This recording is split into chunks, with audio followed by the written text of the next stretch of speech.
Zelensky. And is under the direction of David Bill, assisted by Jim Leslie. Auxiliary coordinator is Missy Townsend. Color guard coordinator is John Wheeler.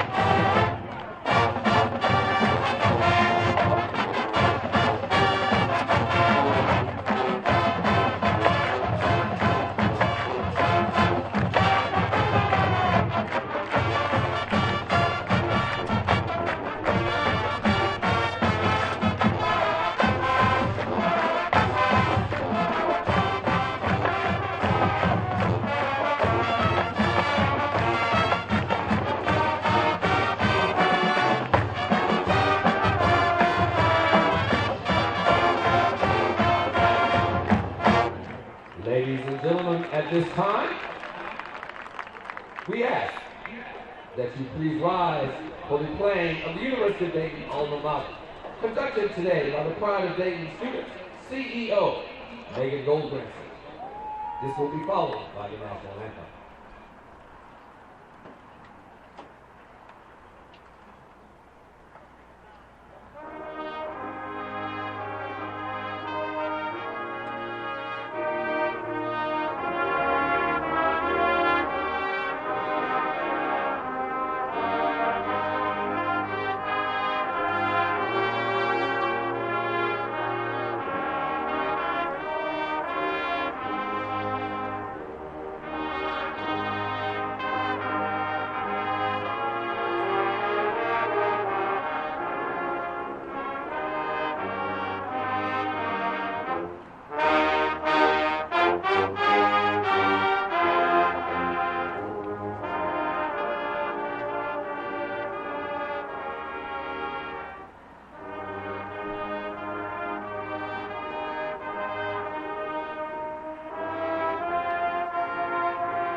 Ladies and gentlemen, welcome to Senior Day at the University of Dayton. This is always a big day for the University of Dayton football program. It's a day when the team's leaders and their families are honored for the dedication and sacrifices they have made in making Flyer football the respected program that it is today. This senior class enters today's game with a combined record of 32 wins against just 11 losses. They were 3 parts of last year's PFL championship season that concluded in UD's first trip to the FCF playoffs. At halftime, one of our seniors will be named this year's winner of the Lieutenant Andy Zuli Memorial Award, one of the most prestigious awards of the UD football program. The University of Dayton would like to thank this season's seniors and their families for the contributions they have made in the past 4, and in many cases, 5 years.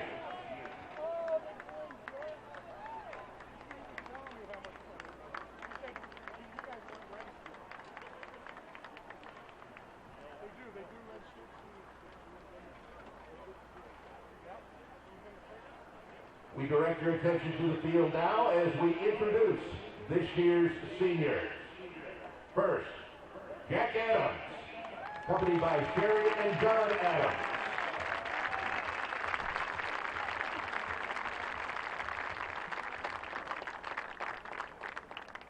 Miles Ashelman, accompanied by Karen and Eric Ashelman.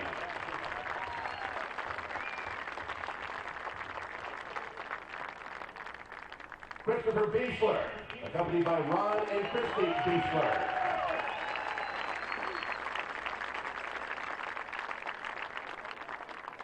Andy Carfagna, accompanied by Pat and Elaine Carfagna.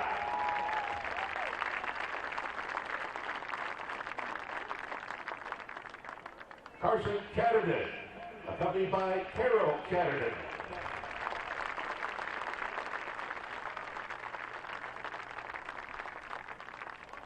Jack Crane, accompanied by Kevin and Pam Crane.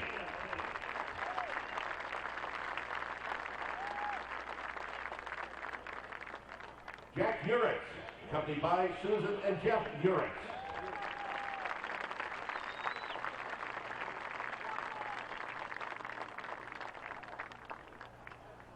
Thomas Fanning, accompanied by Amy and Tom Fanning.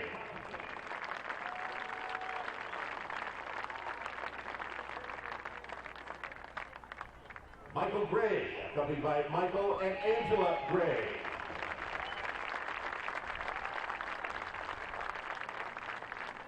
Chris Hagan, accompanied by Chuck and Barb Hagan.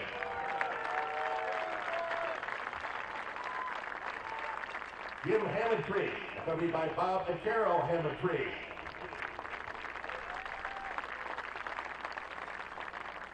Spencer Llewellyn, accompanied by Bill and Cynthia Llewellyn.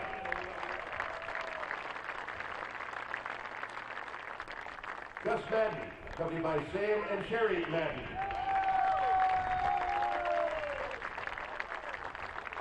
Travis Neese, accompanied by Bill and Velvet Neese.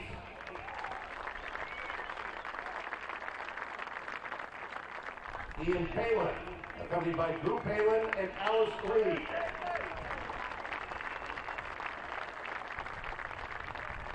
Michael Scott, accompanied by Constance Scott and Matthew Nolan, and Linda and Michael Scott Sr.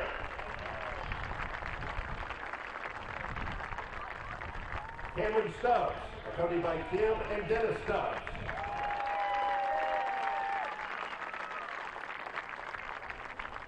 Jamie Tobe, accompanied by Cheryl Tobe.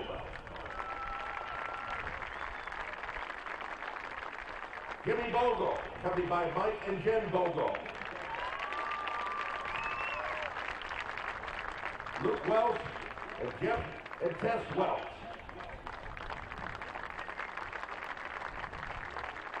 William Will, accompanied by Bill and Karen Will.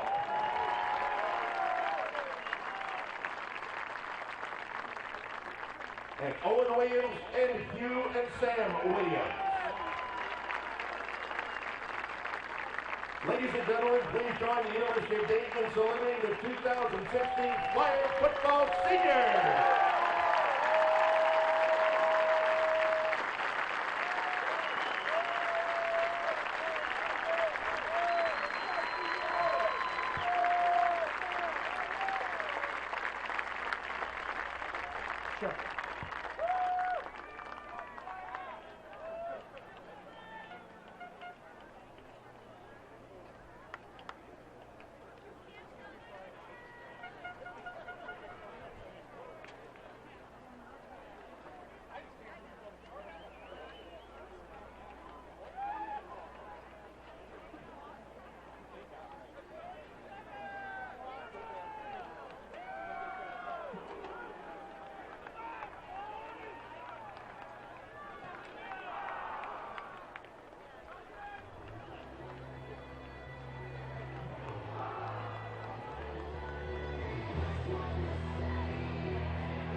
Valparaiso, you're the visiting team. You'll call the toss. The NCAA logo is heads. The opposite side is tails. What's your call?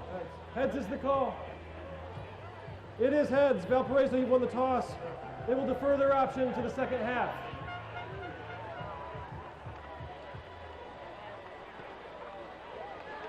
Valpo won the toss and deferred to start the game. Dayton will receive.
To receive for Dayton, number 1, Christian Searles. Especially a freshman. And then for the Flyers, they lead the league in turnovers, especially interceptions. So if they can continue to do that, get the offense the ball in a short field, establish the run, I think they'll have a pretty good shot at coming out on top. All right, Jake Simpson is back to kick it off. Flyers with 23 wins in 25 games. It's a short kick that's going to go toward the sidelines and out of bounds, and there's your first mistake by the Crusaders, giving the Flyers field position on their opening drive. Alex Jeske leads the Flyers out onto the field. Jeske has had the type of season you expect from a guy who is in his second season starting. Redshirt sophomore has thrown for 1,490 yards, 12 touchdowns, only 5 interceptions for Rick Chamberlain's team. And Jeske gets it done in a variety of different ways. When it's not going with the arm, he can do it with the legs. Yeah, he's a very good dual threat guy. He doesn't get too frantic in the pocket because he trusts his legs. He's got great running ability, very elusive. He's not a burner, but he's hard to bring down and hard to tackle, and he's done well for these Flyers. Flyers line up in the shotgun. That's Jared Ruffing behind Jeske. 1st and 10, 35-yard line to give to Ruffing. Has a hole. Ruffing out across the 40 to the 43-yard line. Good gain for the Flyers. Let's take a look at Dayton's offensive lineup, including a bunch of seniors up there in front. You look at Jimmy Vogel, Hammond-Tree, Shane Tobe, and also tight end Ian Palin, all seniors up front for the Flyers. The receivers, the running backs are underclassmen. They'll be back, but that senior-laden offensive line is huge. It's 2nd down and 2 for the Flyers. Man in motion, straight drop back, and a little screen pass to Skabinski is going to lose yardage back to around the 40-yard line. That's a nice job by Dalton Kai Hall coming up and making a play on that tackle. Take a look at the defense for Dave Cicchini's team. The linebackers are Estel, Hall, and Snoffer. Good group there. And in the secondary, they have Campbell, Hughes, Diaz-Martinez, and Carobo. Brings up a 3rd down and about 4 yards to go at the 41-yard line. Movement up the middle, no jump, but a 1st down fumble, but it's scooped up by a Flyer. Hard hit over the middle. I don't even know if he had possession of that. I think he did. I think he had possession and had a step. The referees are talking it over. I think they're going to give him a 1st down. Take a look at the pass over the middle, oh, yeah, right he's got there, it. And then it comes out on the hit. But they are saying it will not be a first down. It will be an incomplete pass, and the Flyers will kick it away. Yeah, we talk about the Flyers defense leading the conference in interceptions, but Diaz Martinez right there on that hit, he's also tied for first with 4 interceptions. So he flies around and makes a lot of hard hits for this Crusaders team, and he's kind of the emotional leader. Sean Smith in to kick it away, gets the foot on it, and it's a nice one. Low kick, it's going to be returned at the 21-yard line. Darren Messenger gets it out over the 30. That'll bring up 1st and 10 for the Valpo Crusaders as Jimmy Seawald, 6'5", 230-pound freshman, makes his first start. He played last week, but this will be his first start for the Crusaders. And Seawald's a big kid, 1,159 yards, 11 touchdowns, 5 interceptions, leads all PFL freshmen with 145 passing yards a game. That's pretty impressive. Seawald, 1st and 10, 31-yard line, out of the shotgun. Sends a man in motion to the near side. Give up the middle for a couple of yards. Kyle Cortales with the carry. Take a look at the offensive line. No seniors on that offensive line. That's a problem for Valpo. They've got Mason Suter as their tight end. The fullback is Griffin Norberg. Cortales takes over as the running back.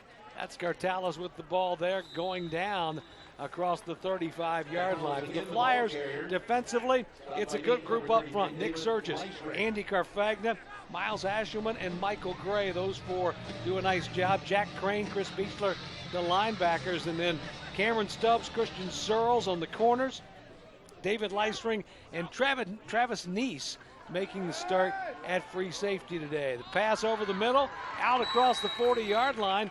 That's going to be a first down for Valpo as they move the chains. Chris Beechler in on the tackle. That'll be the first time we call Beechler's name, but it won't be the last today. Usually he's right around the ball. Good pressure by the Flyers. There's Beechler to make the hit and bring down the receiver. We're scoreless here, just underway in Welcome Stadium, Dayton and Valparaiso. Dave Cicchini trying to get his 4th win of the season, which isn't much by normal standards, but for Valpo standards, it would be something that they can hang their hat on. Yeah, that's true. Seawald floats a screen pass out and didn't kind of throw it far enough. Those are the type of plays that are the reason why you're looking for your 4th win versus the Flyers that are looking for win number 9. Yeah, there's not an easier pass to throw than that one today. Nope. Just kind of floated out there and get it to him. Didn't happen, so Seawald will now face a 2nd down and 10. Ball's at the 42-yard line. Yeah, it's tough playing against this Flyers defense because they're well coached and they keep to their assignments well. So you have to get those completions when they're there. Otherwise, you're going to be up a creek without a battle. Flyers showing blitz a little bit, dropping back to pass. Here comes Dayton's rush, and the ball's tipped and intercepted on the tip. Chris Hagan coming down with the ball. Another senior. Chris Hagan right at midfield. That ball was tipped by the receiver, then tipped by a defender, and finally Hagan comes down with the catch. Exactly what you practice on defensive day when you turnover circuits, working on the tip drill. Knocking it up. Leisling got a hand on there. It's interesting. We're going to have 3-4 guys today with going to have 4 interceptions. They're all going to be stopping each other from getting the fifth one. These DBs want the ball. There's no question about that. They're basically receivers out there with the hands that they have. They go after it hard. Rick Chamberlain has got him a really good group of guys in the secondary. Three players with 4 interceptions, and nobody in college football has done that this year on the same team. Yeah, they're ball hawks. So Jeske back to work. Ian Palin goes in motion in the give to Jared Ruffing. Ruffing trying the left side. He's going to get about 3 yards into Valpo territory. Worked out for him on that play, but I think he might have bounced that out when the hole probably was up the middle. This Valpo team, though, the 2 safeties that they have, Hughes and Diaz Martinez, they come up in the run really well, and they make good tackles in open field. So we've seen a lot of calling their names a lot today. 2nd down and 7 for the Flyers at the 47-yard line. Jeske with Ruffing behind it. Play action pass. Out to the sideline. Skabinski makes the catch. Runs away from a tackler, then tries to bowl some over for a first down inside the 35-yard line. Well, we can't really call him a freshman much anymore since we're at the end of the season, but this is a great route by Skibinski. You're not going to see it on the play, but he ran a comeback route, and Jeske had that ball ready to go. As soon as Skibinski come out of his break, he's able to catch it, make the first guy miss, and get the first down. 1st and 10, 33-yard line for the Flyers. Dayton on its second possession.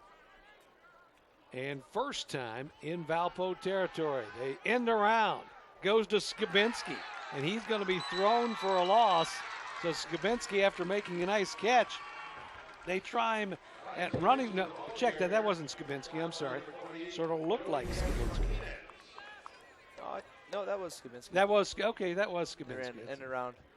Martinez again coming up and making a hard tackle. You know, you look at Skibinski, he's not a big guy by any means at all. He's not the fastest guy in the world either. He's just a guy that does things right. Very quick bursts. He's got good acceleration, and that helps create separation. Flyers looking at 2nd and 10 after Skibinski lost a couple of yards. Jeske leans inside the 30-yard line, and Dayton will have another 3rd down and long. This might be one of Dayton's best plays as of the last couple of weeks. But this is one thing you don't want to do is get into these 3rd down and long situations. Very difficult to convert, but you also have Willie Will, who's best kicker in PFL history, sitting on your bench, ready to come in. So it gives you a little bit more of a free reign for Coach Evans and this offense to make me take a little bit more of a risk because you know Willie's pretty automatic. Jared Phillips comes out. Sean Profit in the backfield. Man in motion is Tyler Tumpain.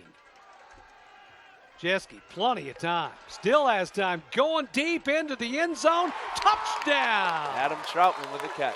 The tight end, Adam Troutman, brings it down for the touchdown, and the Flyers are first on the board. A 29-yard touchdown pass from Jeske to Troutman. It was a nice job by Jeske. He's got these really tall receivers in Urett and Troutman. One thing he did at the beginning of the year was throw the ball a little lower. Now, he's 6'5", throw the ball up, let him go make the play, and Troutman did a good job of hauling it in, and he got 6. And he had plenty of time to throw it. He waited and waited and waited until he found something that was good. Willie Will in for the extra point for the Flyers to make it a 7-0 ball game, and he puts it through with 9:28 left to play in the first quarter. Dayton on the board first. They lead Valpo 7-0. Take a look at the catch here. Just great hands that time by Troutman and a perfect throw, like you said, where you had to have it over a much smaller defender. Yep, and you had all of that open space out to the side. He could have thrown him back into the other corner, and Troutman still could have made a play. Looks like, seeing the sideline view, looks like Jack Urett, one of the senior receivers, is not in pads. So. Yeah, Urett's not playing today. Urett injured himself last week, so he's not playing today. That was on the depth chart. 5 plays, 50 yards. Final 29 goes to Adam Troutman for the touchdown. Took 2 minutes and 24 seconds to get there. That's why Skibinski, who has not been starting, was in the starting lineup today. Dayton's going with Forcucci, Skibinski and Tunnicliffe as the starting wide receivers today. Well, this is definitely what Dayton needs to do in a game where Valpo doesn't necessarily have the winning culture, the winning mentality. You got to jump on them early. You got to get on them often. You got to pretty much put this game out of reach in the first quarter, and then you make yourself a nice, easy ball game to cruise it out. It's 7-0 early. Dave Cicchini in his 3rd season. 8 wins, 23 losses with the Crusaders as Willie Will is back to kick it off after the Flyer touchdown. Will hits it deep at the goal line. Valpo bringing it out and not getting a whole lot. Gene Renee on the return. Take a look at the Pioneer Football League. Of course, San Diego got the big win last week at Marist. Marist is going to be a half a game behind the Flyers because Marist had their game at Jacksonville. I believe it was Marist and Jacksonville that was postponed because of the hurricane. Yep. Dayton's going to be hoping that San Diego, which they're not in league action this week, they're playing an exhibition against a Mexican. Yeah, they're playing a Mexican team. Which is if you're a head coach, I don't know why you schedule that right in the heart of your season. Going to be a lot of young guys getting playing time in that one. San Diego's got 2 more home games left in the PFL, and beating them out there is next to impossible. They're really good on their home turf. Cartalis takes the ball and carries it off the right side for about 6. Brings up second down for the Crusaders at about the 21-yard line. This is exactly what you need to do against the Dayton defense, is get good positive yardage on first down. Second down, maybe you pick up 2, but still, third down's manageable. Now you can move the chains, and now you can get your drive rolling. Seawald, play action going down the sideline, and it's just a bit overthrown. He had a receiver with perhaps a step on Searles out there. Yeah, that's a tough throw to make, especially against Searles, who's the second best corner in the league behind Stubbs, who's the other best corner in the league. I think that was on Stubbs. Stubbs is on that side. It was on Stubbs. Yeah, Stubbs is on that side. Either way, 2 best corners in the league. That's a tough ball to complete. You're almost asking for an interception, throwing it in there. But he put it in the only place he could have. Brings up third down and about 4 yards to go at the 21-yard line. Seawald needs to try and get something happening here as he drops straight back, throws over the middle, and the catch is made at the 35 out to the 40-yard line. Nice catch that time. Mason Sutter, the tight end, makes a nice catch. Their tight end, yep. It's a nice job of just sitting down in the zone coverage, and over the Seawald puts it right on him. He catches the ball right before Neese gets there, gets the first down. No huddle for the Crusaders. They want to keep the Flyers busy.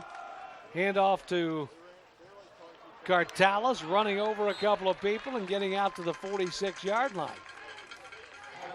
It's funny, Mike. We've been complaining about these Flyers uniforms these weeks, but I think Valpo's might be the worst uniforms for trying to pick up numbers. You can see it better on TV than you can up here, but you can't see those numbers at all. Cartalis going to try it again, out to the midfield stripe, and he's going to have another Valpo first down as the Crusaders starting to march the ball just a little bit. At the end of that play there, Nick Surgis, he was getting into it with tight end Sutter. So he's starting to, Surgis being a young guy, hopefully those older guys can get Surgis to settle down and play the way he knows how, because they're going to need it the way that Valpo's marching.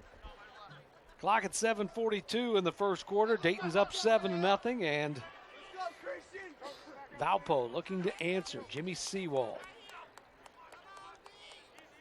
with first down and 10 just inside Dayton territory at the 49-yard line. Long snap count by Seawald, and the play clock just ran out, but just when the snap happened, it's Cartalis again off the left side that time, and he's going to get a couple of yards.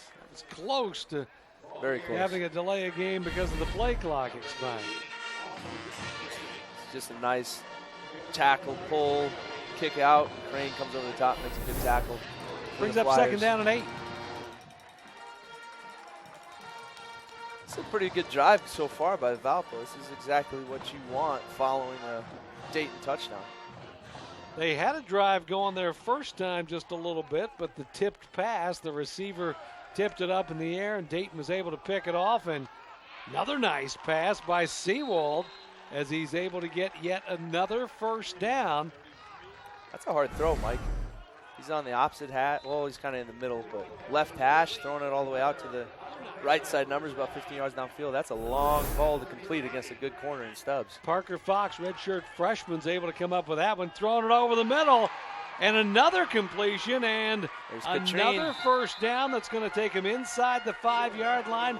Frank Katrine out of Springboro doing what he does best. He's kind of a possession guy. Yep, not the flashiest guy. He just kind of sneaks around and finds a mismatch up the seam. The middle. Looks like he beat Crane there, and Neese not able to make the tackle. Crusaders going to score here. First and goal. Bouncing it on the outside down to about the 1-yard line. Cartalis. I don't want to jinx Valpo here, but their ball security has been the best in the country. They're second in the country in terms of fumbles, not giving up. So that's one thing that they have going for them down here. Trying it again. This time it's the touchdown for Valpo. A 1-yard dive off the left side. and they're an extra point away from tying this football game. So an impressive answer to the Flyers' touchdown as Valpo takes it right back down the field. The thing I was most impressed with on that drive was Seawald. These Flyers get after him, and he was able to just stand in there and make passes downfield. He stuck that one into Sutter in between the safeties on the third down play earlier on in the drive, and then he hit Katrine on the seam and let him run a little bit. Without Seawald's arm and poise in the pocket, Crusaders aren't even close to the red zone. And that was Katrine getting into the end zone, so the receiver lining up and a running back and bouncing his way in. That's what Frank played at Fenwick High School, and he was a really good one for the Falcons. And check that, that's not Katrine, that's number 80. Thought that was 30. Austin Petrie is a freshman. Strange number for a running back. Yeah, I thought it was a tight end. Yeah. Austin Petrie, a freshman running back out of Livonia, Michigan. You know where Livonia, Michigan is, don't you? Yep. You're a Michigan guy. Yep. A lot of Michigan guys on both of these sidelines today. Mm-hmm. It's going to be a 10-play drive, 85 yards. Petrie, a 1-yard dive, 333 gone off the clock, and we're tied at 7. As Rick Chamberlain takes a look at what his defense didn't do, and that's something that is rare for the Flyers, have somebody march the ball right down the field on them. Yeah, pretty much at will. Flyers didn't stop them once. Dimitrios Latsanos gets a foot into it. This one's going to stay in bounds and be fumbled, but then picked up and returned out across the 40-yard line. It's going to be Cameron Stubbs. A nice little replay there. Let's take a look at what's happened here so far in the first half. The Flyers draw first blood as Jeske finds Alex Troutman over the middle for 29 yards and the touchdown. But Valpo comes right back and answers. Petrie diving in from a yard out, and we're tied at 7. You know, passing hasn't really been Jeske's strong suit so far this year, but he started off pretty well. 3 for 4, 41 yards in that touchdown. Jeske has 3 wide left. He's got Profit in the backfield with him, scrambling out, looking downfield, throwing into double coverage, and caught there across the midfield stripe by Tyler Tumpane. That's a classic flood concept with the sprint out, which it gives Jeske a run-pass option. We talk about how well he can run the ball.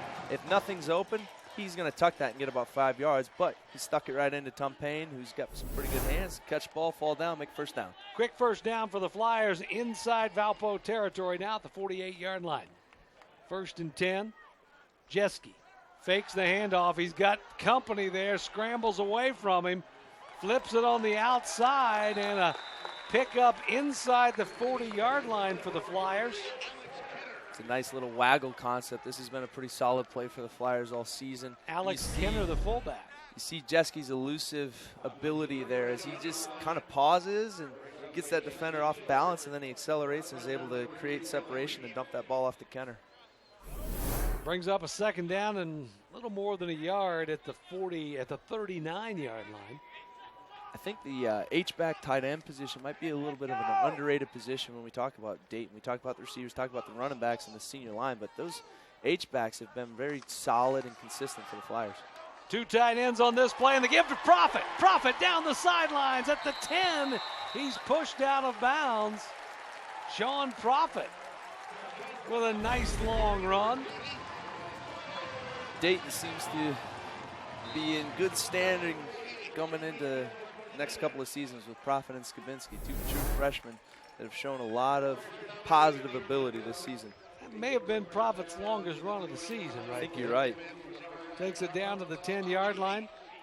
Again, Profit, not a breakaway speed type of back, but he's got really good vision. He makes good cuts, and he's quick. He's quick, and he's hard to tackle. Freshman out of St. Xavier High School in Cincinnati, true freshman. 1st and goal now for the Flyers at the 10-yard line. They give to Profit again. He got him that far, but they're going to let him finish it, but he gets down to the 5. Where he's corralled and dragged out of bounds. 5-yard gain. It'll bring up 2nd and goal at the 5-yard line. You got all these big bodies. Why not throw them all out in front and have them block for you? Profit does a pretty good job of The Crusaders stretched him out, but Prophet was able to turn nothing into something. Jeske has Prophet on his left side now on 2nd and goal at the 5-yard line. Couple of guys wide left. I think Dayton's just going to keep getting behind those seniors, just keep running the ball. 2 tight end formation. Jeske's going to go with it. Jeske to the corner and gets in for the score. 5-yard touchdown run from Alex Jeske has the Flyers on the board again and back in front, pending the extra point at 13-7. It's dangerous when you have a quarterback with the running ability of Jeske. Defenses have to now account for an extra blocker that usually isn't there. And Jeske's really good running back in his own right. Another big kid, tough to bring down. And the only defender that really had a chance had his back turned to him because he was guarding a guy in the end zone. That's what you teach your receivers. If you read man coverage, sometimes the easiest way to block him is just to run downfield. He's going to follow you. Might as well take him out of the play, and that's what they did right there. Down, up, and good for Willie Will to make it a 14-7 ball game with 3 minutes and 24 seconds left to play in the first quarter. The Flyers offensively answering, but defensively they've got to get some stops on Valparaiso. Second week that they've come out flat. So guys like Bichler need to get the defense rolling. Got to get him woke up somehow. You saw Stubbs on the ensuing kickoff after that touchdown drive. He's not really locked in yet. He dropped the ball.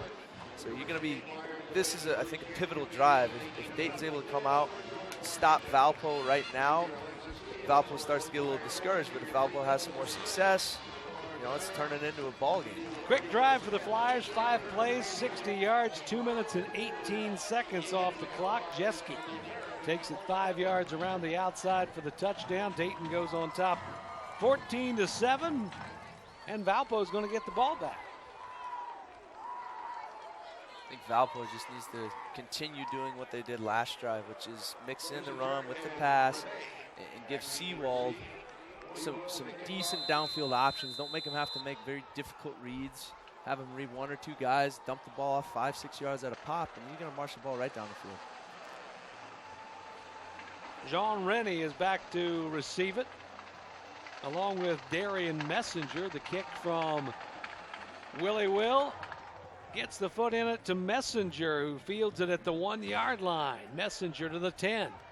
Has some room for a second, gets it out across the 20, and that's where Valpo will set up shop at the 21-yard line. 1st and 10 as Jimmy Seawald brings the guys back out to see what he can do.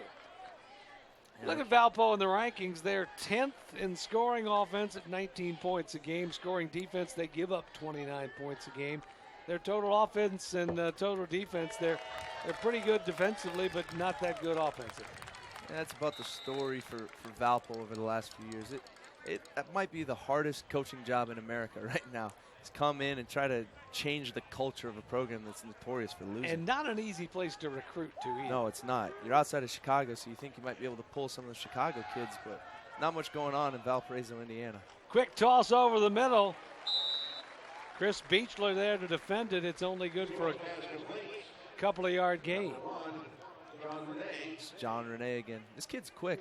They hit him a lot in the under routes with space to run, but they also haven't played linebackers the caliber of Beechler, Crane, and Andrew McCormick, who's getting in a little bit more as the season's been going on. McCormick is Crane's the heir apparent to Beechler, and then McCormick is going to be Crane's understudy next season. So Seawald sends 3 wide, and he decides to keep the ball and lose a yard. Nick Surgis getting in, making his first big play. Surgis had a big game last week. Pressured the quarterback all day long. Prior to last week, he'd been having kind of that sophomore slump, and I think that kind of got him going, got his confidence up, and now he's back to making plays like he did his first year. Aside from the 1 interception, Seawald's been having a pretty good day. 5 of 8, 69 yards for Seawald. Brings up a 3rd down and 9 from the 27-yard line, 22-yard line. Seawald rolling, looking, still looking, tucks it and goes out of bounds, well short of the 1st down that time. You said it best. He had an opportunity to get a lot more than that, but he kept looking. I was talking to their radio guys before the game, though. He does one thing well, and that's throw the football. He doesn't run the football. No, he well. doesn't. You can tell that he's not that comfortable running that ball. But in that situation, he's a young guy. He's got to make that decision quick, because if he would have pulled the ball and ran sooner, he might have had a chance of getting that first down. But you delay. That lets those linebackers, who have some pretty good speed laterally, get over and force you out. Saw Ryan, the sophomore quarterback, talking to Seawald. Seawald beat out, take over the starting job, and fumbled. Christian Searles heard footsteps that time. He's lucky to get that ball back. It's usually a very strong part of this Flyers team is that missing third component, special teams. So far today, we have 2 drop kicks by their 2 best corners. So you wonder, are these guys really locked into this game? Alex Jeske getting it done really well on the last 2 drives for the Flyers. He's thrown a 29-yard touchdown pass. Nice hook up there with Skabinski. Alex, throwing is not maybe his strong suit, but he's getting better and better at it. He does this very well, and that's run the football into the end zone. 1st and 10 Flyers, setting up on the 37-yard line. Little screen pass out to Tom Payne. Has a couple of blockers, and Tom Payne out near the 45, and that's good for about 7 yards before he's dragged down. This has been kind of the Achilles heel of Jeske's passing ability this year, which is throwing that swing pass. Coach Evans has got to be pleased with Coach Chamberlain that he's completing it so far. 2nd and 3 for the Flyers, 45-yard line. Another screen out to the other side. Same play. Same play works the other way, and it goes for a Dayton first down into Valpo territory. Coaches like to do that. As I saw last night in a high school game down at Miamisburg, Kings ran a play for a touchdown, and they followed up the next drive with the very same play, the very same spot to the same receiver. 1st down and 10 for the Flyers at the 46-yard line. Jeske. Plenty of time on the play clock. It's down to 15 seconds now. He fakes their handoff, play action pass going deep over the middle, and he underthrows Skabinski, who was really kind of double covered anyway. Yeah, there wasn't much room for him to go with that football. Might have been actually throwing it away right here. To go back to what you were talking about, though, with running that double play. In college, if you're not making a substitution on offense, then the defense can't make a substitution. So why not catch him napping again? Coach Evans did a smart thing of flipping the field with it, lining up, running the same exact play. It works. Flyers with 3 receivers lined up on top of each other, but they give it up the middle this time. Looked like a roughing going for 3 yards plus. It's interesting. Dayton lines that play up where they stack the 3 receivers on the one side. It's probably 75% of the time a running play. Yes, it is. That's all. And when they do stack it up, those long swing passes out there, all that is a big, long pitch.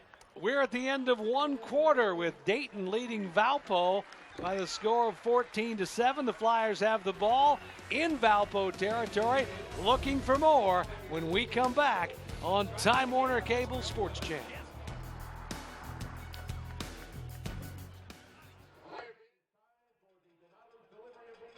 So make some noise, get a free pizza courtesy of Donato.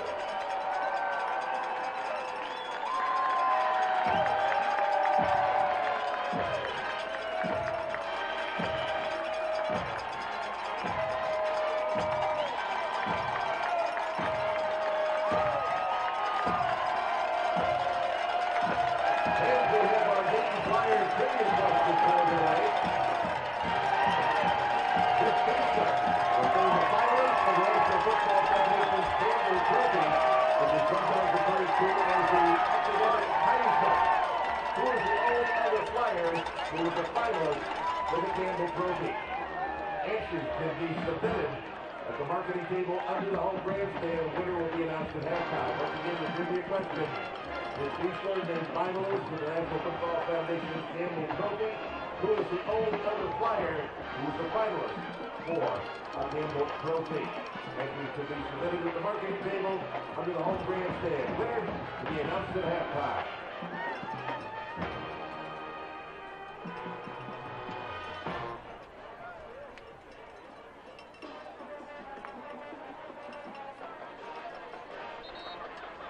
scores we have in the ranked teams. In the second, Mississippi State leading number 4 Texas A&M 21-7. Gartsock and Jared Phillips on hand as the Flyers lead the Valpo Crusaders 14-7. Rick Chamberlain's offense is driving once again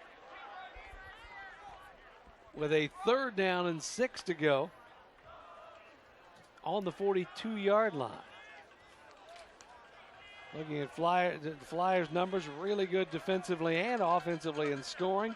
Dayton is 4th in total defense, 7th in total offense as Jeske looks to keep this drive alive with a 1st down on 3rd and 6. Drop straight back. Alex has time, throws over the middle and threw that one a little too hard and a tad behind Ryan Skabinski. The Flyers are fortunate on that one. That's a similar play to what Valpo had, but Dayton was able to come down with the interception. Going to let Sean Smith see if he can pin him down now. The kicker's going to take it at about the 50, about the 45-yard line. I guess he'll actually get a foot into it. Smith has been nothing short of phenomenal for the Flyers so far this year, punting the ball. He's got a really good ability to use that Australian rugby-style kick and pin guys down inside the 20. He's trying the rugby-style thing there now, and it's going to be fair caught at about the 7-yard line. That was Messenger making the fair catch. And it's one of those things you've always heard before, that if you stand at the 10, if it goes over your head, let it go because it's going to bounce in. But rugby style, that's a whole different ballgame, isn't it? Yeah, definitely. As the return man, you definitely have to have a little bit more judgment. Is it going to spin? Is it spinning backwards? Is it going to bounce and go out? See, biggest thing is once you make the decision, live with it. And if it's to catch the ball, you better catch the football, because I don't know a coach in America that's going to be happy with you hee-hawing around inside the 10 and potentially having a fumble. Dave Cicchini looking on as his team has 7 points on the board, looking for more, but it's going to be a long drive starting at the 8-yard line. The give to Cartalis is going to get it for a couple of yards out to the 10 and not much more. Cartalis is a freshman. They've got a lot of freshmen. I believe I read that they only have 4 seniors on this whole team. Yeah. They're young, but they also have a lot of experience because they've been young these last couple of years. So even though they're freshmen, even though they're sophomores, they've been playing a lot. So it gives them a little bit more confidence in what they're doing. Jimmy Seawald looking pretty comfortable as the starting quarterback, except right there when he's going to be dragged down inside the 5-yard line, and once again it's Nick Surgis. Looks like Surgis has finally figured out how to not let that guy get away back there. Last couple of weeks he's had guys dead to rights in the backfield. Seawald almost spins out of it, but Surgis is able to secure the tackle and pin him back even deeper. It's going to bring up 3rd and 14 on their own 5-yard line. So the Flyers. Wow, Surgis over the course of these last 2 weeks has gone from about 4th on the team in sacks to leading the team and 2nd in the PFL. Talk about awakening. The give to Cartalis. He gets a few more yards out to about the 9-yard line. It's going to be well short. And Valpo is going to have to kick it away out of their own end zone. So a nice 3 and out for the Flyers as they're able to do it defensively. Looks like someone finally woke up that defensive unit. I don't know if that's Coach Fox, the defensive coordinator, or Coach Chamberlain lighting some fire underneath some guys' butts, but or if it's who's been leaders. Quiet a little bit today is Michael Gray up front at the defensive end position. That's been kind of his MO through the first 3 years of his career. Not so much this year. He's been very solid, but first couple of years he's been kind of in it one game, then the next game he's been silent. So hopefully that's not a sign of things to come. Ball fair caught by David Leisering. It's going to set the Flyers up right at midfield for another drive. Dayton leading 14-7 with 12:43 left to play before halftime. His field position goes all the way back to Sean Smith's punt inside the 10. Yep, that was flipping the field pretty nicely for the Flyers as they kept the position that they had on the drive, and it puts Jeske back out there. This is going to be might be one of the most important drives for Dayton today. If they can get a touchdown off this, I think you start to put some doubt into Valpo's heads. Ruffing takes the handoff left side. He's going to get about 5 yards to the 45-yard line. Jared Ruffing has done a nice job filling in for a guy who was a receiver when the season started. And he's gone from receiver to running back to receiver to running back, and here he crashes his way in. Ruffing's a rugby guy. He played rugby sevens all the way through high school, and so he knows how to run with the football. It's just, hey, how's Dayton going to get me the ball today? Handoff, or is it going to be a pass? Pioneer Football League scores Moorhead State's up on Butler 3-0. Jacksonville at home against Drake leading 7-0. And another run and some yardage down to about the 41-yard line. That's going to bring up 3rd and 1. And it's Ruffing again carrying the ball. Dayton's offensive linemen looks like they got up and were ready to go today. Able to knock this Valpo's team off of the ball. They're getting about 3-4 yards each carry. That's going to turn into 7 and 8 come second half. 3rd and a yard. Two receivers wide to the right side. Jeske tells his line something, and now they'll set up. 7 seconds left on the play clock. Jeske running the offense, cuts it in, gets the first down, and more than that, inside the 35-yard line. The Flyers will have it 1st and 10, keeping the drive alive. This is why the option is such a hard play to defend. Martinez comes up. He's got to take the quarterback, but if he takes the quarterback, then he's going to throw out to Ruffing, who's able to run for a lot more yards. So you kind of put in a pickle as a defensive player. You make a commitment, and Jeske did a good job reading that play was going to work either way because Ruffing, had he pitched him the ball, he had wide open space down the sideline. Yes, he did. You got kind of in no man's land, and that's, as an offensive coordinator, that's exactly what you want out of that play. 1st and 10 for the Flyers. Jeske throwing to the sideline. Skabinski makes the catch inside the 10. Ryan Skabinski, between a couple of defenders, able to bring it down and take the hit and set up the Flyers 1st and goal. Great pass. Nice tight spiral right in the hole against the cover 2 defense. Skabinski's able to catch the ball. Yeah, he takes a hit, but he got the ball in the red zone. And Dayton has been nothing short of automatic this year in the red zone. Ryan Skabinski leads the Flyers in receiving. The true freshman has really stepped up his first year on campus. 1st and goal. Ball's on the 7-yard line for the Flyers. Jeske has Sean Profit in the backfield with him on this play. He's going to throw it over the middle. Bad throw. There's that Achilles heel. Kind of threw that one right in the ground looking for Skabinski. And he was open. It's kind of a almost like the yips, as the baseball players would say. He can throw that ball in between 3 people. He had a touchdown last week to Skabinski that dropped it right over top of 2 safeties, but he can't make the short throw for 3 yards. 2nd down and goal for the Flyers at the 7-yard line. Dayton wants to punch it in the end zone. Jeske looking over the defense. And running the option again. Cuts it back and into the end zone, but we're going to have holding, I think. I think you're right. This one's going to come back. Flag thrown in the backfield. It might be on number 50, Wes Hageman.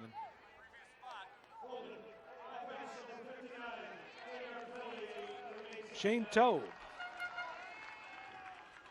Jeremy Valentine making the call. It's going to nullify a touchdown and bring the ball back out to the 18-yard line. It's still a little bit tougher. Still goal to go, but that's a longer goal to go. Yeah, it's a little bit more challenging now. Expect the Flyers to maybe try to throw a out route, about 10 yards or so downfield, and take this in chunks. Jeske, 2nd down and 18 for the touchdown. Straight drop. Now he's in trouble, and he goes down at the 25-yard line. There was no place to go. He stepped up, had room for a moment, but then it closed down as Valpo was there. Got there.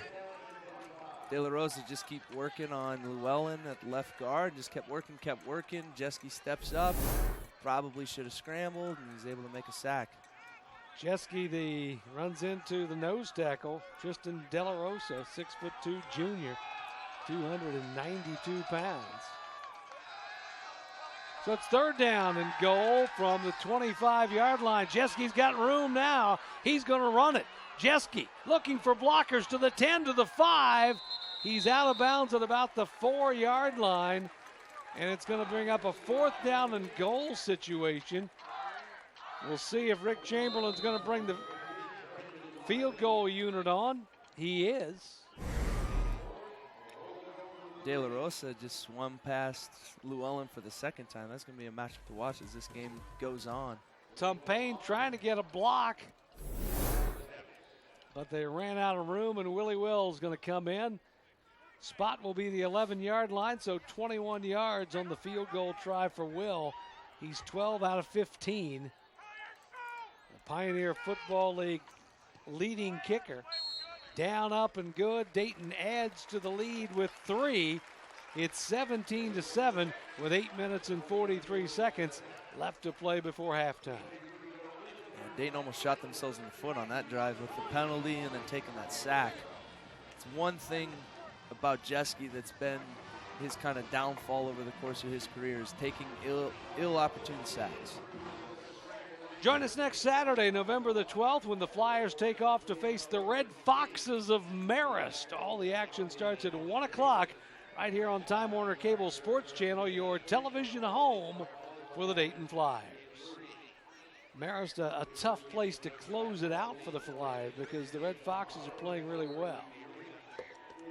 It seems to schedulers in the Pioneer Conference like that end of the year matchup. I want to say this is about the third time that matchup has ended the year. I know my senior year at Dayton, that was our final game, was going up to Marist, and we were fortunate to be able to play for a PFL championship, which I know this senior group is hoping to be able to do. Hopefully San Diego falters over the course of these next couple of weeks. And it's one of those it's one of those places, Poughkeepsie is, that you can't get there from here. It's very a tough difficult. place to get to. You got to fly into New York City, then you got to bus your way up to Poughkeepsie, and then in terms of hotels, it's not easy lodging next to the field, next to the facility. So you're on the bus a little bit longer than most of the other places that we play. Dayton, an 8-play drive, 47 yards in 4 minutes. Willie Will, a 20-yard field goal. They spotted at 17-7. Dayton in front, and Will kicking it off once again. This one is going to go to Jean Rene at the 7-yard line. Up the middle for some yardage across the 20. That's where Valpo will set up first down and 10, trailing by 10 with 8 minutes and 35 seconds left to play in the first half. Well, Mike, what defense are we going to get from Dayton on this drive? Are we going to get the one we got last drive, the 3 and out, or the whole first quarter? Flyers have played well since that actually was their second drive of the game. Yeah, that Valpo took it down the field and scored after the Flyers had put points on the board. I think Valpo is going to get something going here. I think they're going to be able to run the ball a little bit up the middle. Beautiful day for football and a great crowd. It's family weekend here at the University of Dayton, and they have a beautiful bunch of people out here to watch this game. That was Cartalis, the ball carrier. Takes it up to about the 25-yard line. It's a good job by the Dayton defense stretching this out farther and farther. Bichler got good vertical pressure. Stretch him out, keep going, set the edge wider and wider, and let your safeties come up and make the tackle. Travis Neese in on the hit.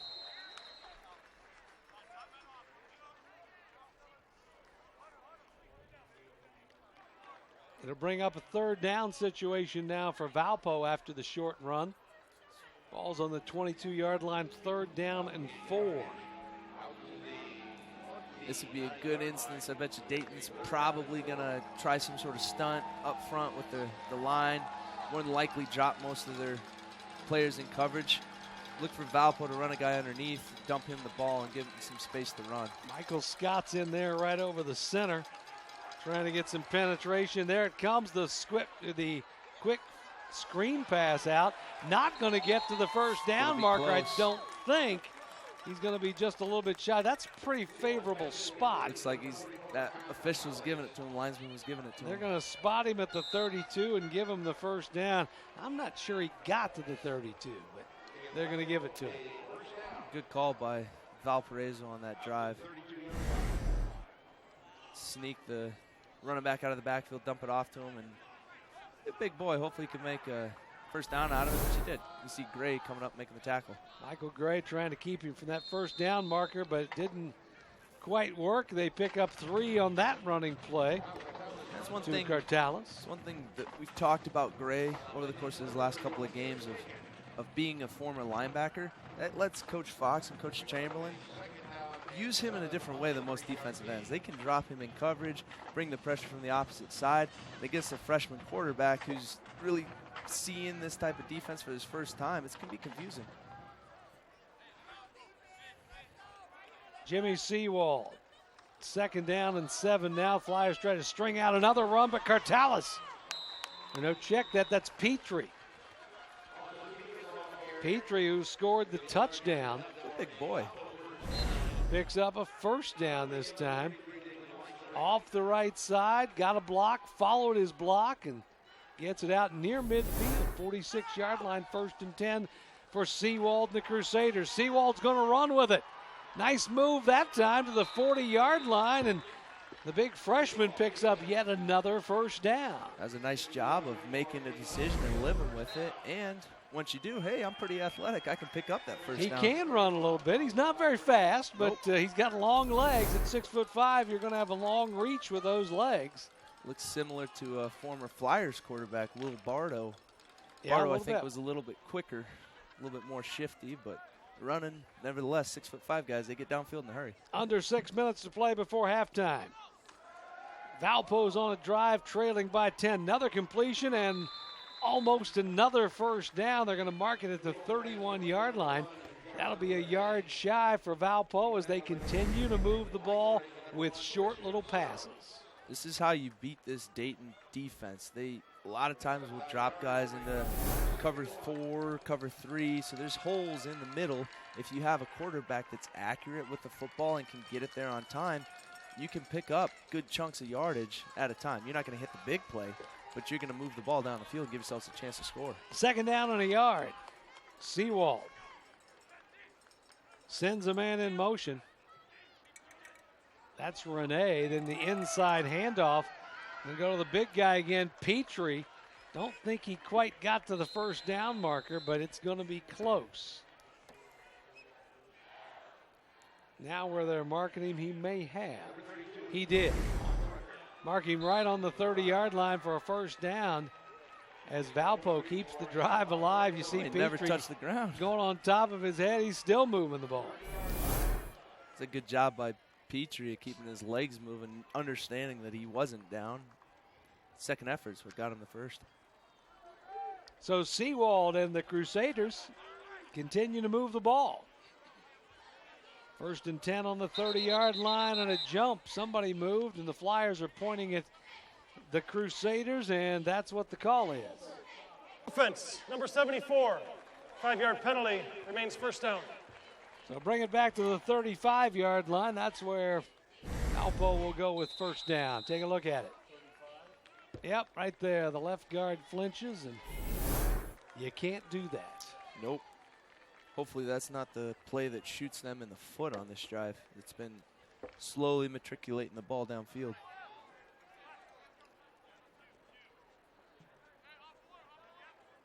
Two wide outs and a man in the slot right now for Seawald on 1st and 15 at the 35-yard line. Straight drop back to pass. Looking sideline, and that should be a flag. There should be one coming in. Yep, Neese got Travis a hand on him. Neese got a hand on him. Here comes a late flag coming in at about the 12-yard line. He had a hold of his shoulder and was just kind of pulling him back. He turned him all the way around. There's another freshman for these Crusaders, Gessinger. They've got a lot of youth. There's no question about that. And that's going to, if you're Dave Cicchini, hopefully serve you defense, well. number 33. 15-yard penalty, automatic first down. I think they got the number wrong, but they got the call right. They called Leisering, but it was really Neese. Yep, he's got him turned. Travis, of course, the son of a football coach. His dad's the head coach up at Piqua, Bill Neese. Neese is a smart football player, but sometimes that brain of his kind of gets in his way when he's playing. When he just plays, he's really good, but sometimes he overthinks, and then that gets him in a bad spot. 1st and 10, 20-yard line. After the 15-yard gain on the penalty, Seawald sends a man in motion and gives it to him. It's Rene around the outside, inside the 15. Pushed out of bounds after about a 6-yard gain, and Valpo knocking on the door once again. That play worked because of Katrine on the outside with the block on Stubbs. Look at how long he stays engaged with Stubbs, and that lets Rene get to that edge, pick up those extra yards. And that's what you want out of one of your he's probably the old guy on the team. Yeah, he's kind of a leader on this team. That's what you want, is a guy that buys into the little plays, because that becomes contagious. Is now you're taking pride in those blocking until the whistle, then that 3-yard gain turns into a 6, and then it turns into 6 points. Seawald sends a man in motion. We've got a whistle. Timeout. Prior to the ball being snapped, Valpo church before the timeout, play. Valparaiso. They're first of the half. So Coach Cicchini obviously didn't like what he saw out of that play. I think that's a good timeout. You're this close. Points are going to be hard to come by against these Flyers, so I definitely think that's a good call by Cicchini. Let's get it right. Let's get some points on the board. For the latest in Ohio sports, tune in for our Monday Talk block. More sports, and Les Levine starts things off.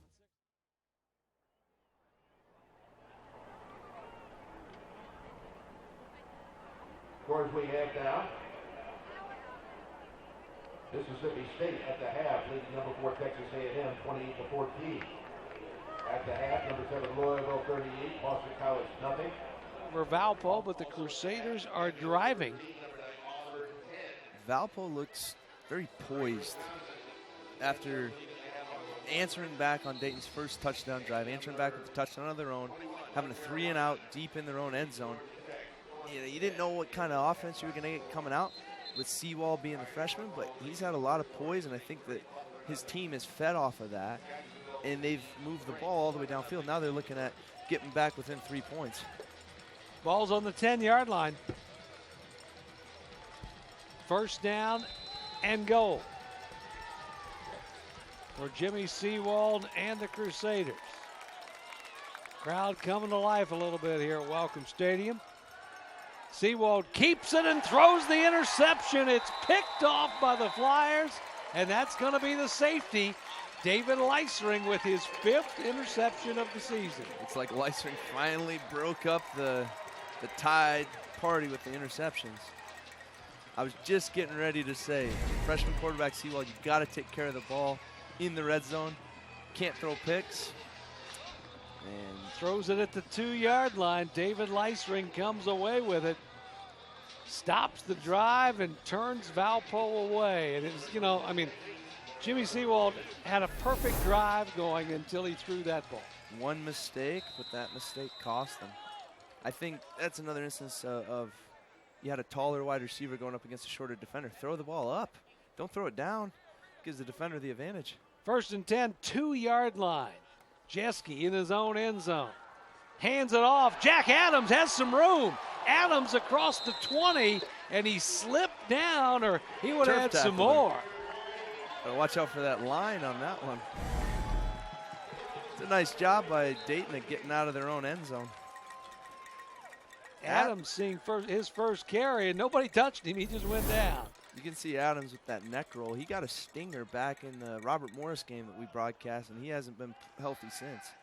Jeske going up top. He's got Skabinski. Ryan still on his feet, still running. Skabinski across the 35, out near the 40, and Dayton moves it out of the shadow of their own goalpost. Now out to the 40-yard line, a drive going. Can thank De La Rosa for keeping that run alive. This hit right there, Skabinski keeps his feet and is able to get a few more yards. Jeske steps up in the pocket, waving receivers around and throws the completion. It's caught. JP Forcucci making Forcucci catches it in Valpo territory at the 42-yard line. You know, before Skabinski was Skabinski, Forcucci was the Skabinski of last year's team. Yep. Dayton again without a huddle. Jeske over the middle. It's Tumpane. Tyler Tumpane taking the hit and holding on. Another Flyer first down. Dayton's picking it up in chunks right now. It's like Martinez might Timeout for an injured player. Martinez might be shaken up on that play. Timeout for an injury. He's the guy that laid the hit, and Tumpane bounced right back up. Nice hit. Nothing looked. I don't think there's any targeting or anything on that one. Hopefully it's just he got the wind knocked out of him.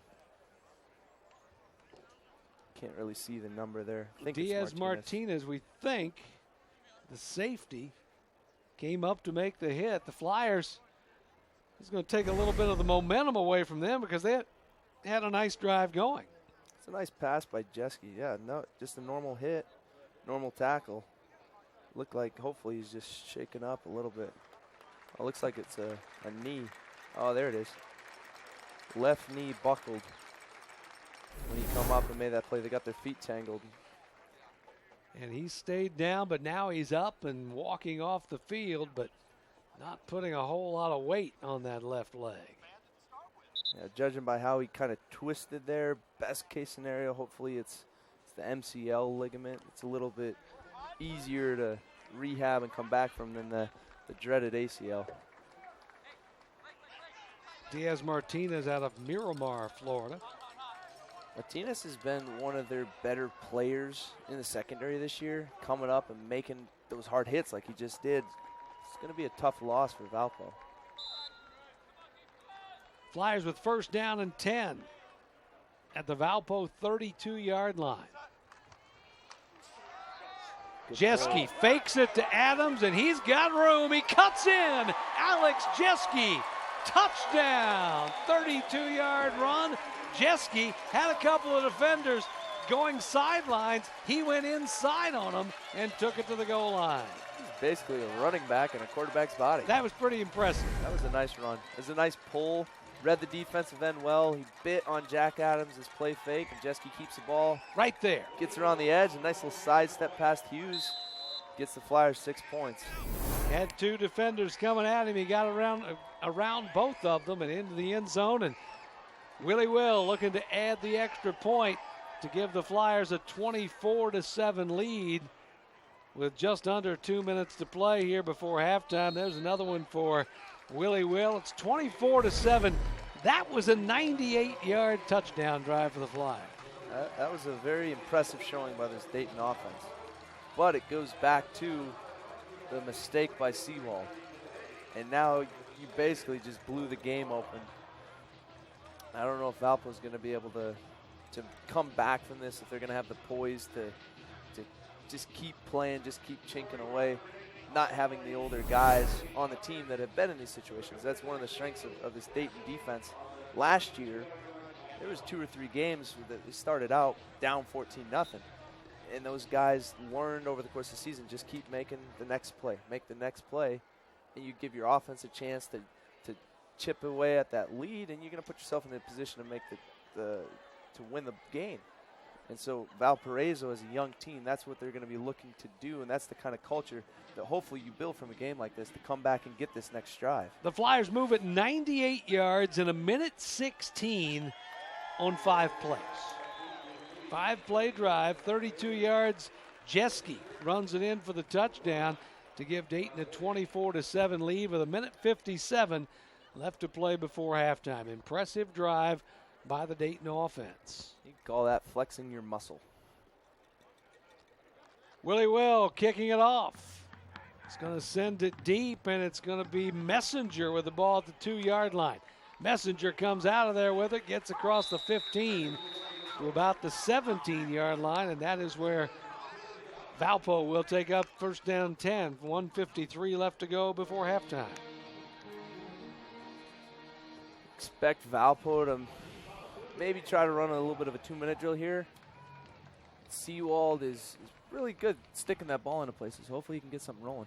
Every Friday at 11 o'clock on Time Warner Cable Sports Channel, join us for a high school blitz. Neil Sika, Matt Finkus will have highlights, scores, and analysis from around the state of Ohio. Wednesday at 7:30, they'll preview the week with High School Blitz Preview. Jimmy Seawald trying to get something going with not a lot of time. Nice out pass that time by Seawald to Katrine.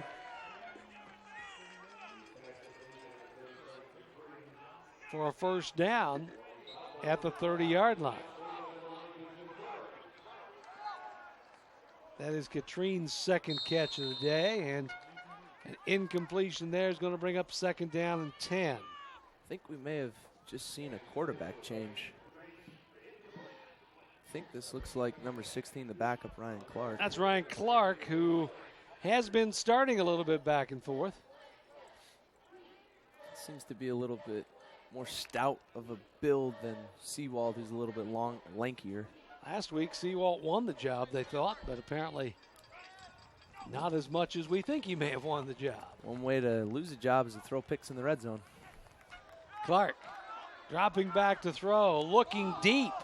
He's got a man, but he overthrows him. He had Jean Rene out there, but overthrew him, and it's going to bring up third down. Clark's from New Jersey. He's a junior. 6'5" as well. They've got a couple of big quarterbacks, nice sized kids. That's a tougher guy to bring down in the pocket. And you see Clark, he's got a pretty good arm. Yeah, threw it pretty well. Now, accuracy, it's a different story. Threw it pretty well. Yeah. 3rd and 10 for the Crusaders. Clark sends 2 wide either side.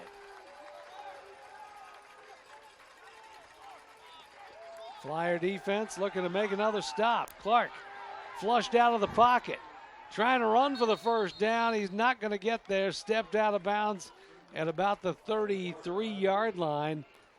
And that's where it's going to be for Valpo to kick it away.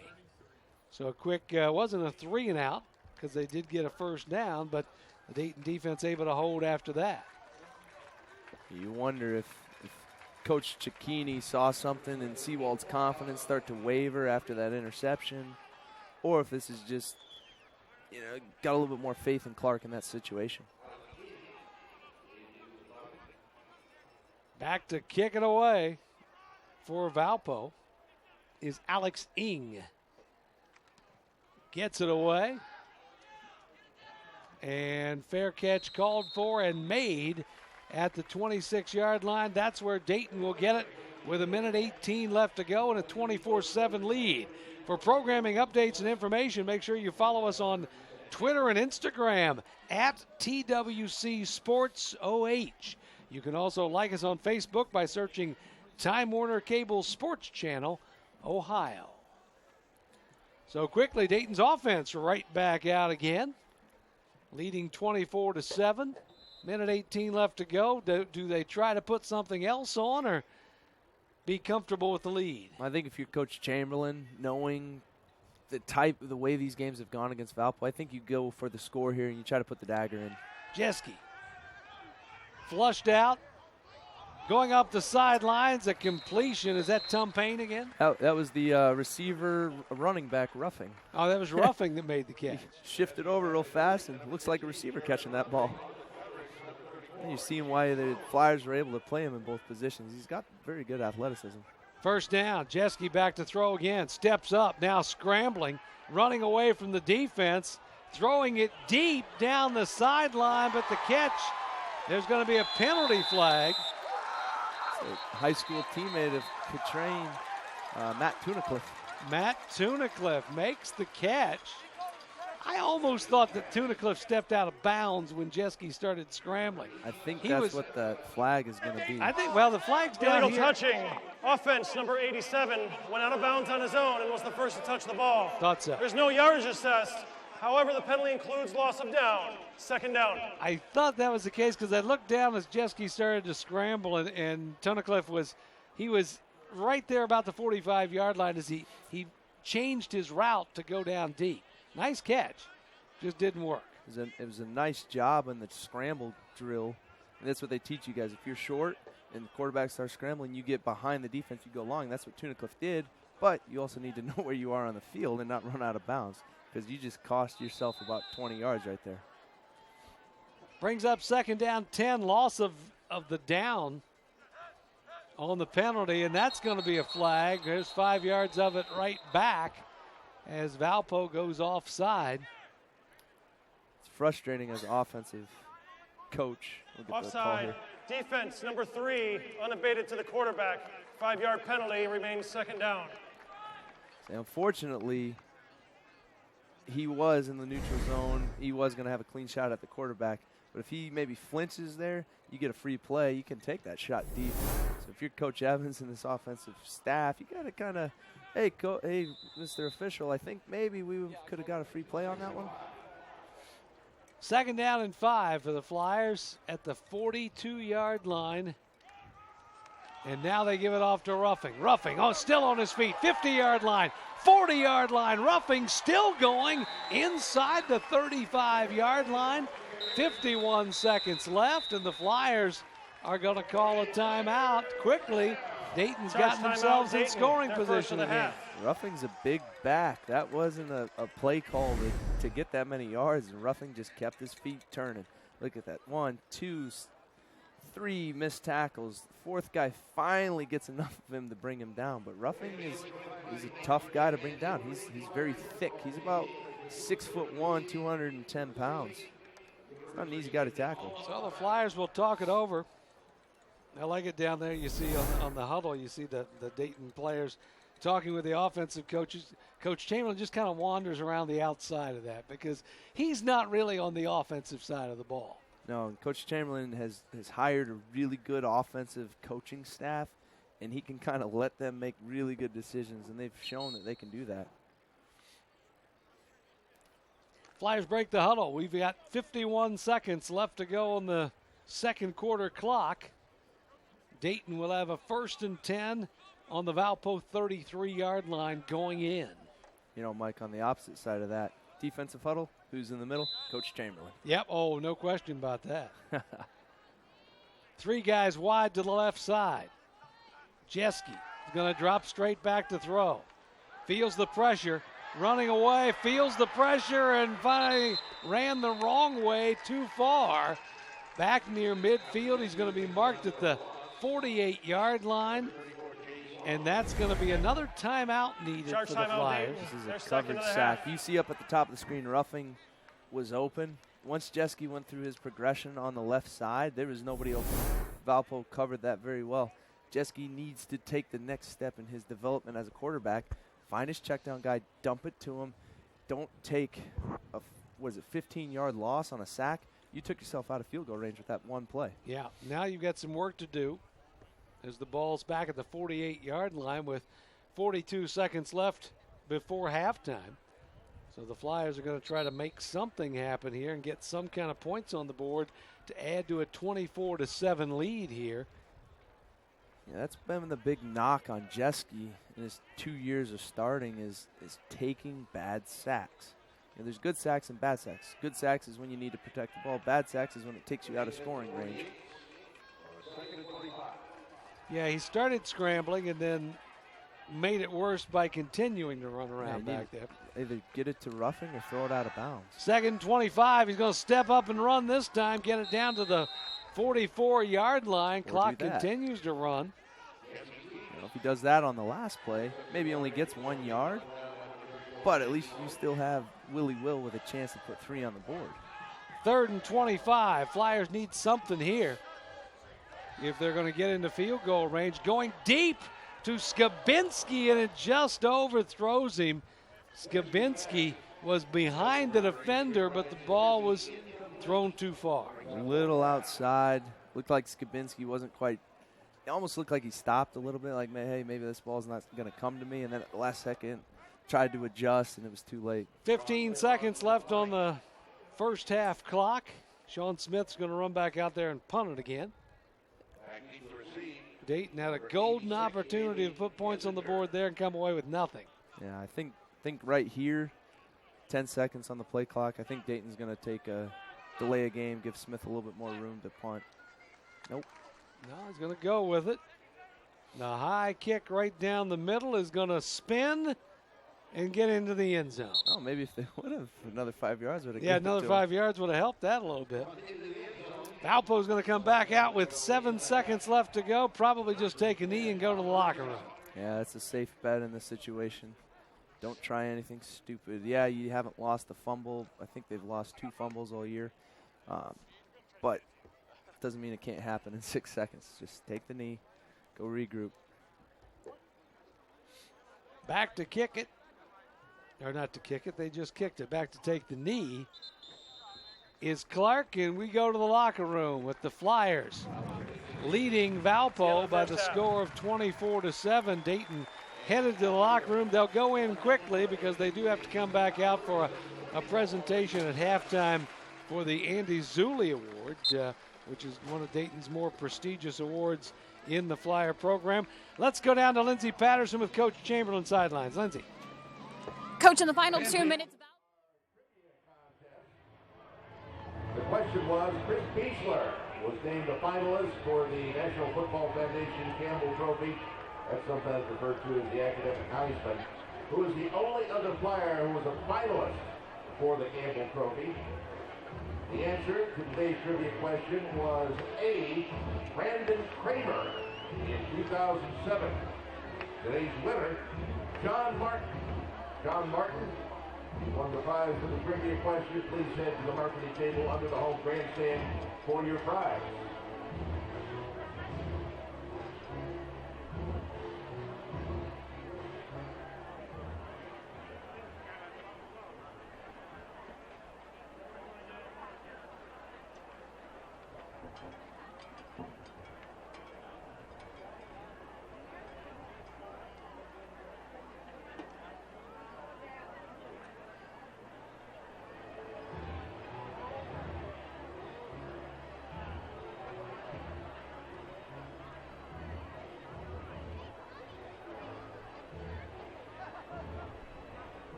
Ladies and gentlemen, presenting your University of Dayton marching band, the Pride of Dayton.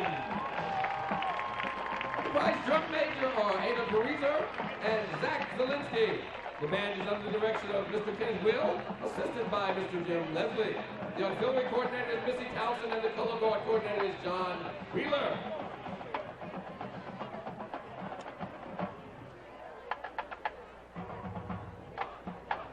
In 1982, a German band called Nina had a hit in the United States with a song that has been covered by artists like Kylie Minogue and Goldfinger. Here is 99 Red Balloons.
In 2012, Adele was enjoying the success of her commercial album 21 when she was offered the opportunity to record the title track for an iconic motion picture franchise. Here's the Pride of Dayton's take on James Bond with Adele's Skyfall.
Everyone knows our favorite superhero is Ruby Flyer. But if we had to choose our second favorite, it would be this next guy. In the chill of the night, at the scene of the crime, like a streak of light, he arrives just in time. Here comes the Spider-Man.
Today, we honor the seniors who have been great leaders, role models, and ambassadors for the University of Dayton. These students have shown a work ethic that is second to none, and it has been an honor having them in the pride of Dayton. Please hold your applause until the end as we acknowledge those outstanding senior students. They are Sam Alexander from Lincolnshire, Illinois. His parents are John and Julie Alexander. His major is fine arts. His goal upon graduation is to make art and be happy. Next, Jason Becker from Chicago, Illinois. His parents are Richard and Susan Becker. His major is history. Next, we have Jackie Birch from Delaware, Ohio. Her parents are Brian and Elizabeth Birch. Her major is psychology and a minor in sociology. Upon graduation, she plans to get a job and work on saving up for graduate school in marriage and family counseling. Next, we have Mark Bimker from Mason, Ohio. His parents are Tim and Julie Bimker. Major is mechanical engineering, minor in mechanical systems. Upon graduation in December, he plans to move to the Detroit area for work and starting in 2017. Next, we have Andy the Moose Borges from Minster, Ohio. Parents are Ron and Cindy Borges. Major is mechanical engineering with an aerospace concentration. Upon graduation, he plans to get a job. Mandy Beekler is our next senior from Beaver Creek, Ohio. Her parents are Angie and Jeff Beekler. Major is accounting. She plans to graduate in May with a bachelor's, come back and get a master's in professional accountancy, and then get a job. Abby Blonick from Powell, Ohio. Parents are David and Shirley Blonick. Major is early childhood education.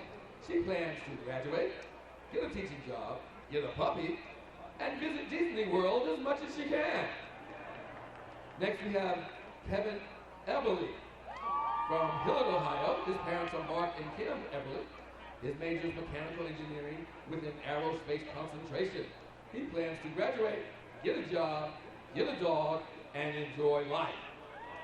Next, we have Miss Ashlyn Friedrich from Richfield, Ohio. His parents are Scott and Cassandra Friedrich. Major is mechanical engineering with a minor in Spanish. She plans to graduate, get a job, play with lots of animals, and enjoy exploring the world. Next, we have Simi Kazimi from Hillard, Ohio. Her parent is Kelly Mitchell. The major is mechanical engineering. She plans to get a job, get a cat, and continue spinning. Next we have Brandon Love from Troy, Ohio, whose parents are Joe and Diane Love. He is in the master's program for aerospace engineering. Upon finishing writing his master's thesis, in order to graduate, he then will look to find a job. Next we have Mr. Dylan Long from Piqua, Ohio. Parents are William and Kim Long. His major is biology with a chemistry minor. He plans to graduate in May and attend grad school for a master's in ecology. Mr. Anthony Moriano is from Clayton, Ohio. Parents are Vince and Sandy Moriano. His major is mechanical engineering with an aerospace minor. He plans to graduate in December, get a job, win the lottery, and buy an Italian supercar. Hopefully he'll give some money back to the Pride, too. Next we have Mr. Joel J.P. Mormon. He's from the Bottoms, Ohio. Parents are Laura and Daniel Mormon. Civil engineering is his major, and he wants to be one with nature upon graduation. Next we have Mr. Ian Mortensen from Cedarville, Ohio. Parents are John and Linda Mortensen. His major is Bachelor of Arts in Music with a Jazz Studies concentration. He plans to become the next drummer for Spinal Tap. Next we have Josh Parker from St. Mary's, Ohio. Parents are Tim and Kim Parker. His major is mechanical engineering with a music minor. Plans to graduate in December, get a job, and obtain a puppy. Next we have Lauren Polnitz from Maumee, Ohio. Parents are Leslie and William Polnitz Jr. Major is mechanical engineering. She plans to graduate in May, go to Japan a week later, come back for a master's in material engineering, and get a job upon completing that master's. Next we have Miss Alyssa Suter from Lake Zurich, Illinois. Her parents are Shar and Marty Suter, or Suter rather. Major is media production with a minor in photography. She plans to graduate in May, become YouTube famous, or hit the jackpot. Getting a real job would be nice too, she says. Next we have Emma Whitney from Hookinson, Delaware. Parents are Mary and Jim Whitney. Major is mathematics and physics. She plans to graduate and get a job, possibly go back for a master's after working for a few years. And last, but certainly not least, we have Mr. Max Holtman. He's from Vandalia, Ohio. His parents are Mike and Sandy Spoltman. His major is criminal justice, and he is attending his 5th year and will continue to pursue of a commission as an officer in the U.S. Army. How about a hand for all of the Pride of Dayton seniors? Congratulations.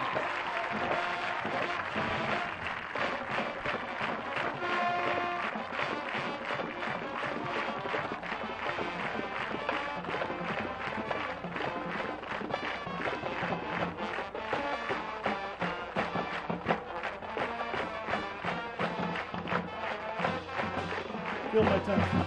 Check. Look.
Ladies and gentlemen, we ask you please direct your attention to midfield, where the Lieutenant Andy Zulli Award will be presented for the 61st time.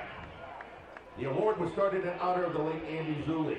He graduated from the University of Dayton in 1954. Andy was a center and linebacker for 3 varsity seasons for the Flyers. The award goes annually to the University of Dayton senior football player who best exemplifies the qualities of sportsmanship and character. Zuli entered the service in 1954 and was killed in a military vehicle accident in Germany.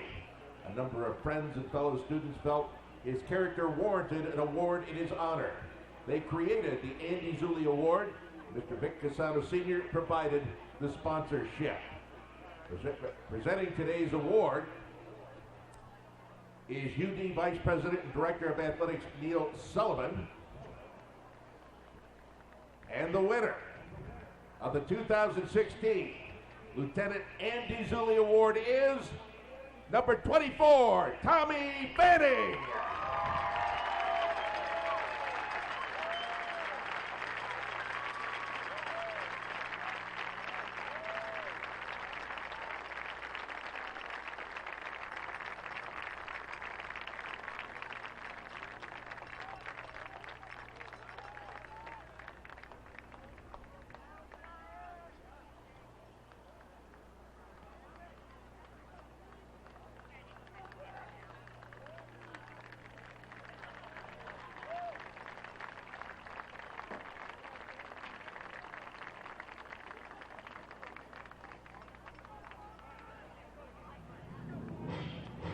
As we get ready for our second half, some scores for you. Ranked teams in the third.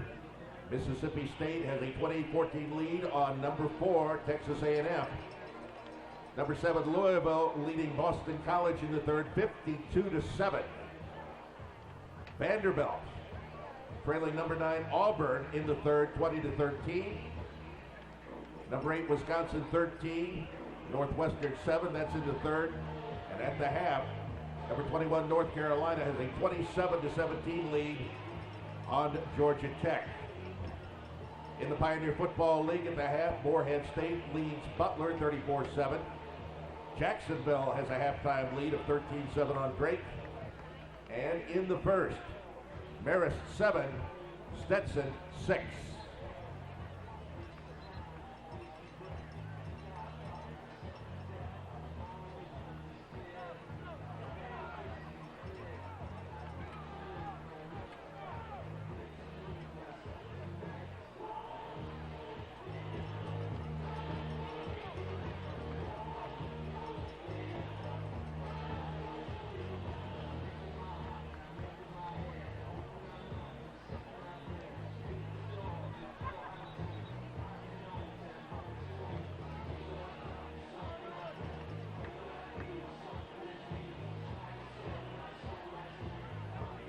Third quarter kick, the Flyers up 24-7. Let's quickly go down on the sidelines with Lindsey Patterson. Lindsey.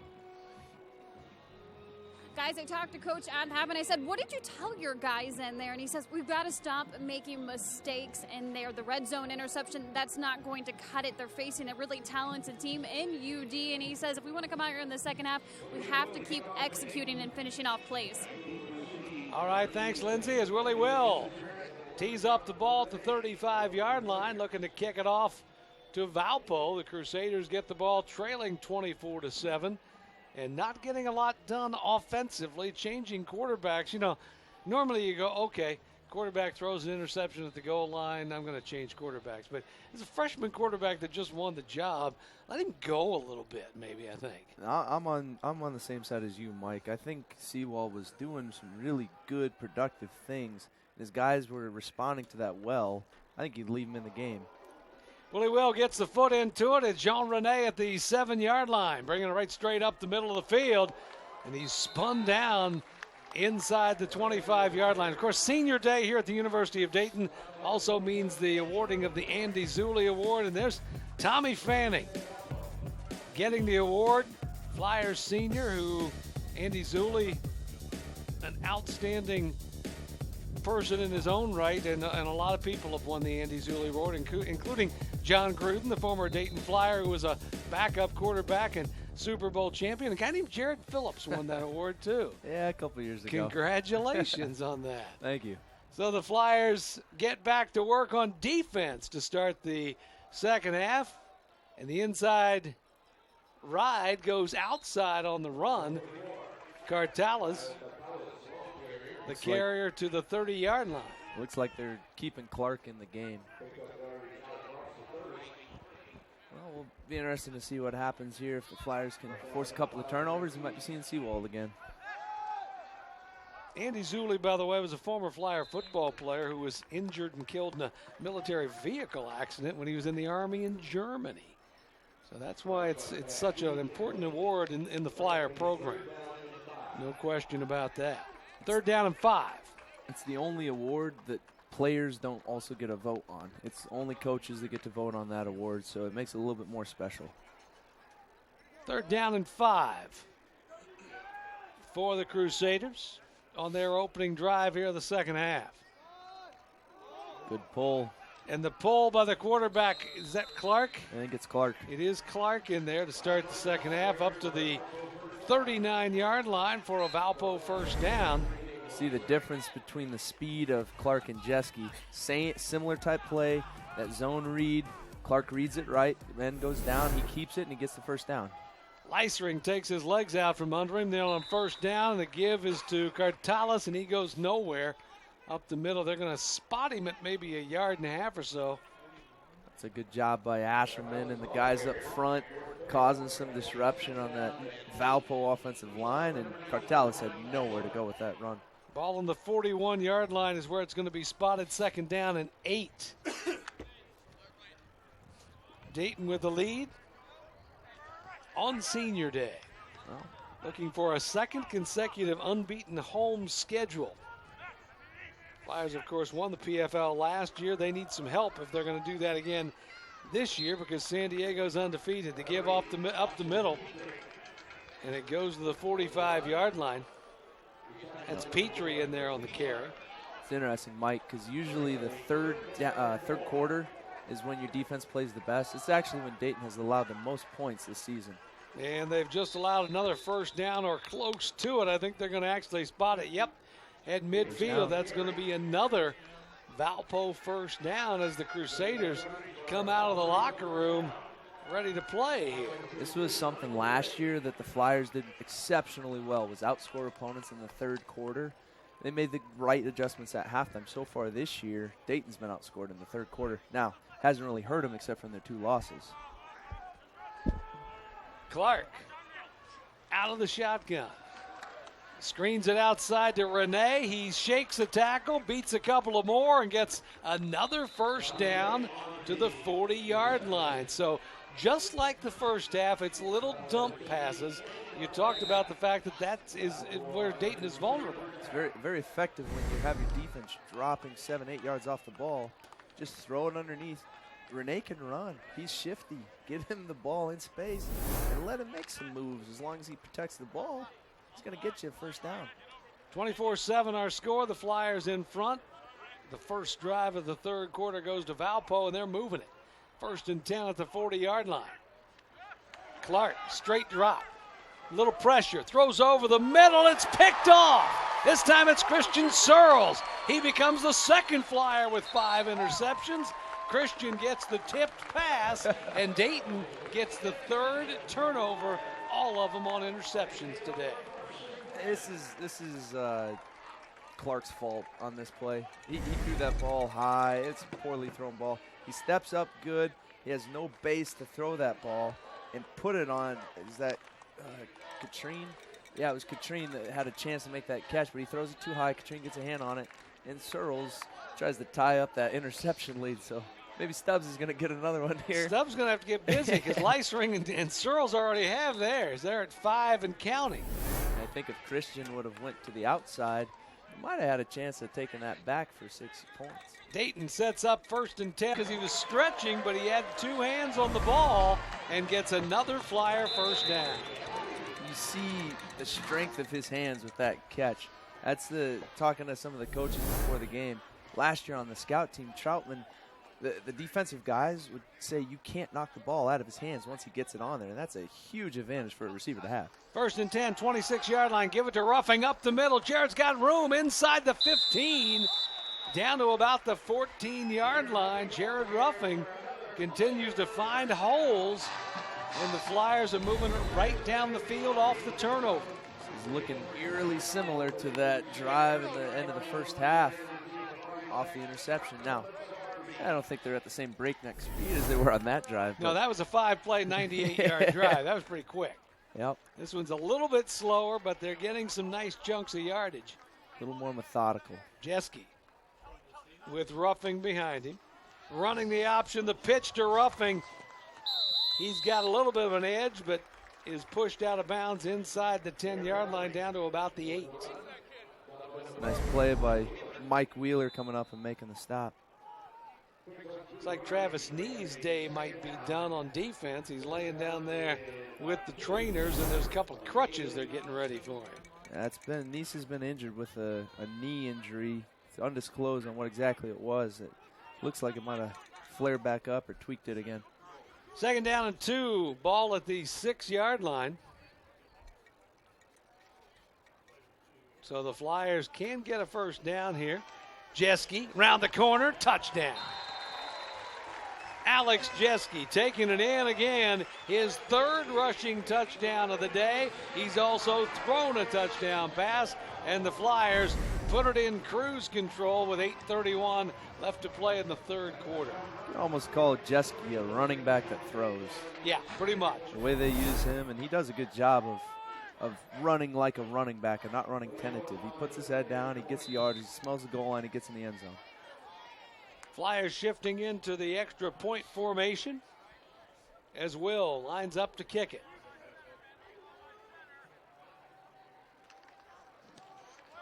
Right down the middle, Dayton 31, Valpo 7. Talk about taking the air out of it for the visiting team. They throw an interception, Dayton comes back and gets points. Just about everything that Coach Caccini would hope doesn't happen did. Yeah. You started good drive. You guys are moving the ball down the field. Quarterback makes a ill-advised decision and leads to a turnover. And then this Dayton team is just too well coached to falter in that type of situation. It was a little bit more methodical on this drive than the previous turnover touchdown exchange. But dink, dink, dink down the field, about 5-10 yards at a time. Next thing you know, got 7 more points. Alex Jeske, 15 of 20 throwing the football today, 184 yards, but he's done most of his damage with his feet. Yes, he has. 8 plays, 65-yard drive, 3 minutes and 34 seconds. Jeske, the 7-yard touchdown run, gives the Flyers their biggest lead of the day, 31-7 right now. Dayton in front and having a good time on senior day here at Welcome Stadium. This is why Jeske can be frustrating to watch as a coach, because he does all of those good things, but then he'll take that bad sack or he'll miss the easy completion. But he'll make the 29-yard touchdown run where he's got to slice through 10 people on his way down there. So right. He's high reward player, a little bit of risk with him. Willie Will kicks it away. It's going to be taken by Messenger at the 5-yard line. Nope, it gives it to Rene, who is brought down over the 20-yard line now. Rene stretches it out a little bit, and the Dayton defense comes back, and that defense has been taking the ball away so far this afternoon. There's one.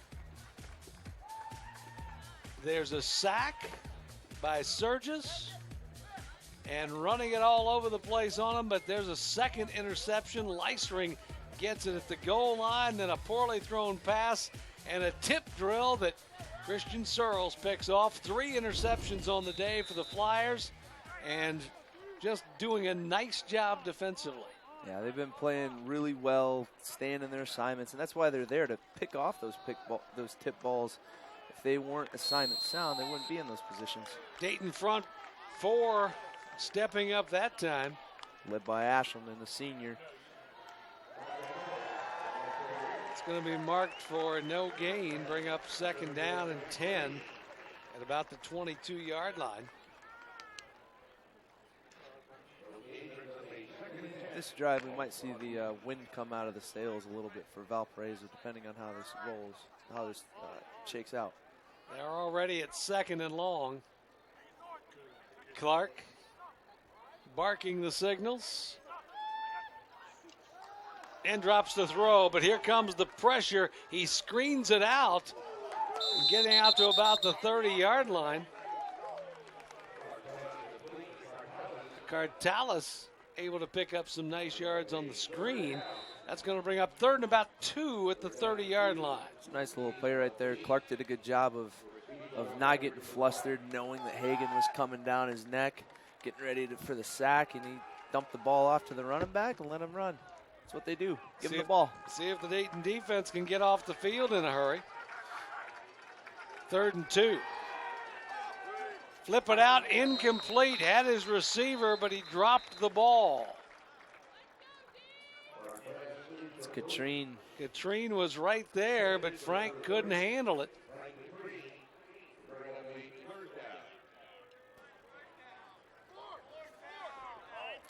And it's going to bring up 4th down and 2. Looks like there's a penalty on the play. A penalty against. Illegal formation. 5 players in the backfield. Offense. That penalty is declined. 4th down. 4th down and 2. The penalty goes against Valpo, and Dave Cicchini not happy with the way his team has done their business either offensively or defensively here this afternoon, but the offense has really sputtered. They've had some bright spots, but then they've made some just really dumb mistakes with throwing the ball into coverage when you can't afford turnovers against a team like this that can capitalize. Leisring is back along with Christian Searles. It's going to come to Leisring, who fields it on a bounce and gets pushed out of bounds at about the 32, 33-yard line. That is where Dayton's offense will get it right back. So the Flyer defense doing what they're supposed to do now. Alex Jeske and company getting instructions to take the field and see what they can get done. I think Dayton, you're going to see a little dose of roughing up the middle, roughing to the right, and then Jeske. Now this time it's going to be Sean Profit, it looks like. Profit's in for roughing. Well, look up at the top there, Mike. They got that stack set. Maybe they're going to throw the wrinkle. See if they're going to fake the wrinkle. There they go. There they faked it all right. Got him. And they've got Skabinski down the sidelines. You know what? That's why you used to coach, too. You called that play. Yeah, you keep running the play and stick stubborn with it because you're thinking of the next play that you want to run. So sometimes you sit there and scratch your head. Why did they throw that? They only got 1 yard. Well, it's to set up a play like this where you can get about 40. Skabinski down the sideline, goes inside the 25-yard line before he's finally pushed out of bounds, and Dayton is in business once again. Now, not to call that a bad pass, but nitpicky here. If Jeske puts that a little bit farther, I think Skabinski beats the guy to the end zone. Yeah, that's probably a touchdown. Now he's going to throw it off his back foot. Somehow, is it caught? Troutman. No, it's incomplete, they're saying. Troutman at the goal line came away with it. Pass, 2nd down. That was Troutman or Tunicliffe. Looks like it might have been Tunicliffe. One of the two. Whoever it was, that was almost a really nice catch. Let's see if we can see it Looks on like the it's replay. Intended for Tumpain. Yep, There's the ball bounce. Yeah, hits it the ball. bounced. Hits the ground. You see the ball bounce there. Good work by our crew to come up with that pass. But there's Tunicliffe with the ball in his hands going, hey, I caught it. You know, maybe if they, sometimes they weren't you paying can fool attention. Because there is no replay at this level of college football. 2nd down and 10. The give to Profit. Profit's got room up the middle. Profit near the 10-yard line. Ball's loose, and Valpo says they have it. Let's see what the call is going to be. Like it's Valpo is going to come away with the ball as Profit has it stripped at the 10-yard line, and Dayton gives a scoring opportunity away. That's probably the first mistake that freshman's made all year. See these guys digging in there, ripping for the ball. Right as he's going down, they rip that ball loose. Looks like it's Hughes with his hand in there. Not Hughes, that's Snaufer getting his hand on that ball, ripping it out. And Valpo's going to go back to work. Ryan Clark back in the game for the Crusaders at quarterback. Clark gives it off to Cartalis. Not much room there.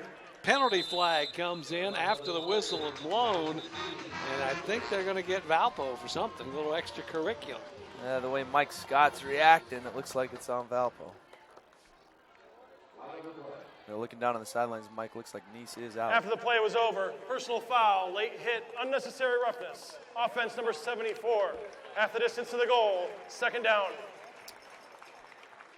Unnecessary roughness is going to take Valpo back. And the ball is going to be spotted at the 5-yard line, 4-yard line, between the 4 and the 5. See a little extra push there on Carfagna as he's laying on top of the pile. Clark in his own end zone right now.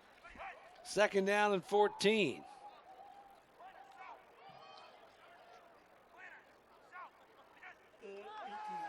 Back to throw. Flips out the screen pass. Dayton has it defended, and it gets nothing. May have lost another half a yard. It's a nice tackle by Christian Searles in the open field. You know, Dayton's licking their chops. I don't think they've had a safety all year. They've scored just about every other way. Good job by Searles coming up, avoiding the blockers, and getting in on the legs of Contreras. Third and 14. Ball's on the 5-yard line. Excuse me, Cartalis. Cartalis back in the backfield with Ryan Clark. Clark again to throw. Deep down the field, almost another tip drill as the Flyers were all around that receiver, and the ball was overthrown once again. Could have been Leisring's sixth. He was right there. The ball was overthrown, and it's going to be punting time. They take another look at it. Just needs to bring it down a little bit. Sutter's a tall receiver, but he can get it down on his chest. He's going to have a better chance of making that play. Dayton sends Leisring and Christian Searles back to the 45-yard line, the Valpo 45-yard line. The kicker, Ing, is near the back of his own end zone. Kick comes out to Leisring at the 49. Leisring still on his feet. Leisring stretching it out to the side. He gets inside the 40 down to about the 37-yard line, and that's where Dayton will take over first and 10. You know, Mike, watching Valpo's offense, the receivers are open. They're getting some good separation. Quarterbacks aren't getting them the ball. Whether it was Seawald, I thought Seawald was doing a little bit better, but Clark has had a little bit of a struggle at getting that ball to come down. He's sailing it a little bit. Join us next Saturday, November 12th, when the Flyers take off to face the Red Foxes of Marist. All the action starts at 1 o'clock right here on Time Warner Cable Sports Channel, your television home for the Flyers. First and 10, give it to Jack Adams off the right side. Adams going to pick up a good chunk, about 5 or 6 yards, and Dayton's looking to take it in again. So we talked fumbling the last time. That's what we talked about early on, though. Those 3-yard plays are starting to turn into 5-yard plays. And as we keep going and down on the field before the game, you could see the difference in the physique of the Dayton offensive linemen who are seniors and these younger guys on Valpo. Big guys leaning on you for 4 quarters. You're going to get tired. Tumpane, nice catch. Ball thrown behind him a little bit. Tyler stays on his feet, gets inside the 20 before he's pushed out of bounds. Tyler Tumpane, great catch because that ball was behind him. Yeah, that's a good job of Tumpane bailing out Jeske on that play. And a good job of Forcucci blocking downfield. Tumpane makes one guy miss. Skabinski was blocking that other defender. But Tumpane, good job catching the ball and running with it. Skabinski, 5 catches, over 100 yards, 102 yards, but no touchdowns. Ryan's had a tough time getting in the end zone. He's caught a lot of passes, but he's not made it in the end zone. Has the last couple of games, but not again today. This time it's Adams. Jack Adams off tackle left side, going to get inside the 20-yard line for a couple. Yeah, it's Skabinski against Duquesne earlier this season. Watching the film, he dropped the game-tying touchdown attempt, and ever since then, it's been tough to get back to that end zone. He's been a little injured and finally got into the end zone a couple weeks ago. Jared Ruffing now 10 runs, 84 yards. He's not in right now. It's Jack Adams' turn as the Flyers do like to shuffling fresh running backs. Yeah, they rotate between 3 or 4 guys. If Yinger is healthy, then Yinger's in that mix as well. Little screen out to Tom Payne. Or check that for Cucci. For Cucci with the catch on the screen pass, and he's going to pick up a couple of 3 yards. Going to bring up 3rd and down for Dayton. Now in the past, this is where Jeske can kind of not necessarily get antsy in the pocket, but this is when he kind of makes bad decisions. So let's see what he does here. If he protects the ball, protects the field position for Dayton, because if they don't get the first down, then you have Will who's able to kick this ball home. But if you take a 12-yard sack, you kind of take yourselves out of that. 3rd and 2. Jeske looks over the defense. Nobody's jumping on the Valpo side. Give it to Adams, and Jack's got the first down, and inside the 5-yard line, down to about the 4. That's where the Flyers will have it 1st and goal. This is what Jack Adams brings to this stable of backs, which is that one cut, downhill hard, stays low to the ground because he's the smallest in terms of height of all the backs, but he might be the biggest. And he runs hard, and it's really tough to tackle him, so he's good in that short yardage situation. I wouldn't be shocked if they give him the ball again. Looks like we have a different back. Geez, another back, Owen Williams. Owen Williams in for the first time. Got a fullback in there as well as Jeske under center, following Kenner that time. Owen Williams picks up a yard maybe. Clock continues to run near the end of the 3rd quarter, minute 35 and counting. Owen Williams is a kid who has dealt with a lot of injuries since he's been at Dayton. He was the starter at one point, and then he messed up his knee. I can't remember which one, but he tore his ACL. And then the rehab from that got set back because a couple of things were a little off with the surgeries, and now he's finally back healthy playing. Jeske on 2nd and goal, gives it to Williams, still on his feet, touchdown! Owen Williams. No, they're not going to give it to him. They're going to mark him at the half-yard line. Flyer players were signaling touchdown, but they did not give it to him. Said his knee was down. Well, we'll see in this shot, hopefully. Battling for it, and yeah, he came down with the ball just shy of the goal line. I think it was a good call. Here's 3rd and goal. See if they let him finish it off. Here we go. Touchdown. Owen Williams, the senior, gets into the end zone, and the Flyers add to their lead, and that's what everybody that's wearing red likes to see, is another senior get in the end zone. Oh, definitely. I think the other guys might be more excited than Owen is. Redshirt senior. The coaching staff, he was the Andy Zuli winner last year, and the coaching staff has just loved his leadership. Even when he was injured, he was a guy that never gave up, always there for his team, put the team above himself. And this is nice to see him get in there and finally get a score. The running joke on the team was that the kicker had more touchdowns than a couple of the position players in his age group. Up and good for Willie Will as the Flyers add to their lead with 39 seconds. That one was no good for Will. With 39 seconds left to play, it's 37-7 in the 3rd quarter, that is. 39 seconds left in the 3rd quarter. From the Buckeyes to the Bearcats to the Bobcats and the rest of the Mid-American Conference, Game Time Ohio is your place for college football. Greg Miller, Josh Harrison, Steve Hellwagon break things down every Tuesday night at 8 o'clock. Game Time Ohio. Something you don't see often. Willie will miss an extra point. Nope. No, it's not. 8-play drive, 36 yards after the turnover.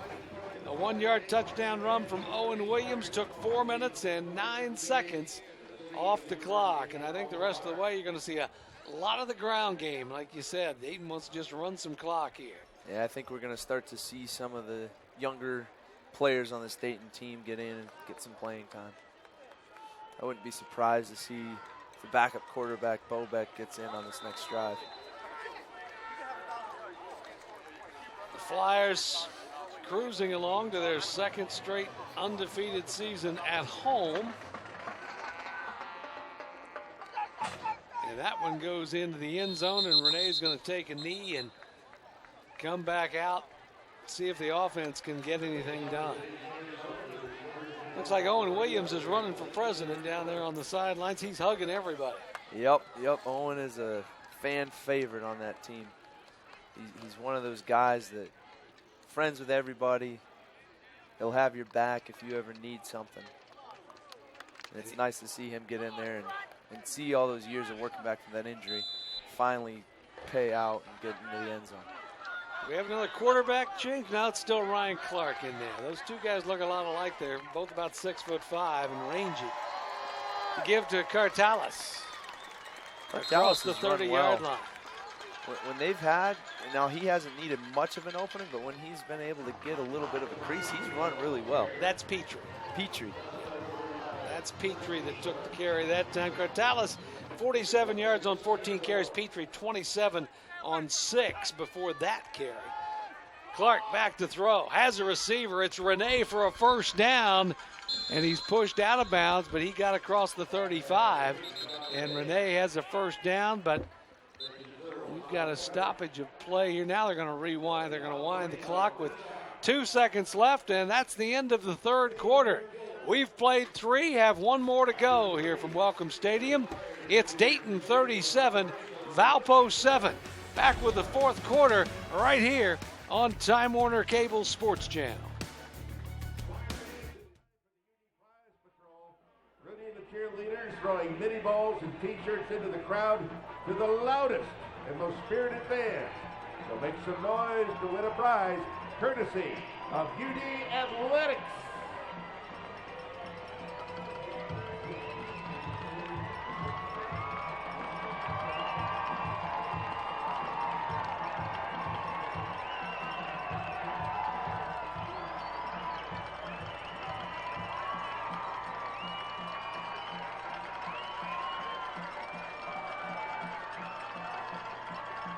Fans, again, a reminder, be sure to purchase your official Flyer athletic merchandise provided by Corporate Casuals here at today's game. Merchandise booth is located under the West Grandstand. You'll find all sorts of the latest UD merchandise, including hats, t-shirts, sweatshirts, and more.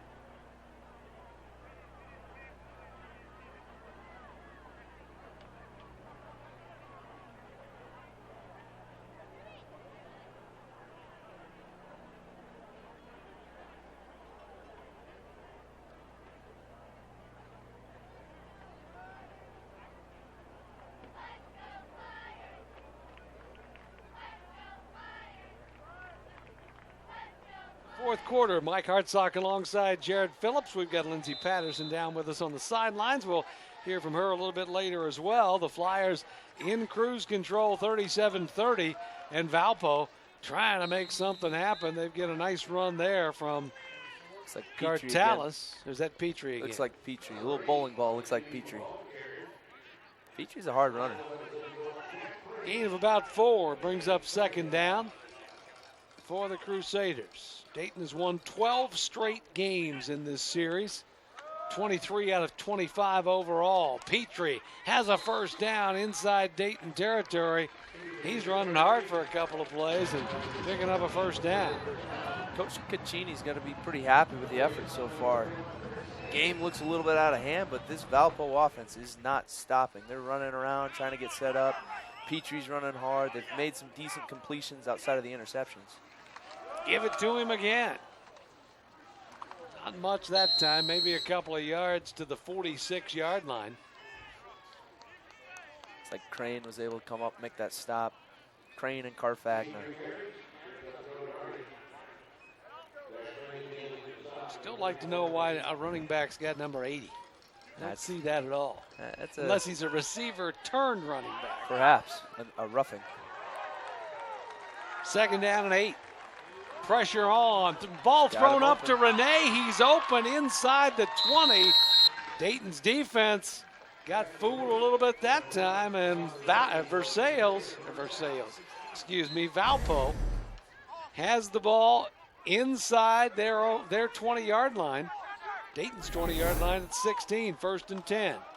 They give to Petrie again. Petrie tries the right side to about the 15, to the 10. It's like Valpo's poised to score here. Valpo with a nice run, nice ball movement. They continue to throw the short passes. It seems like every time that they've gone away from that, it's turned into a problem. I agree, Mike. It's one of those things where, as a defense, you just say, hey, keep throwing underneath. We don't think you have the stubbornness to do that all game, and so far Valpo hasn't, and when they've tried to go downfield, it shot them in the foot.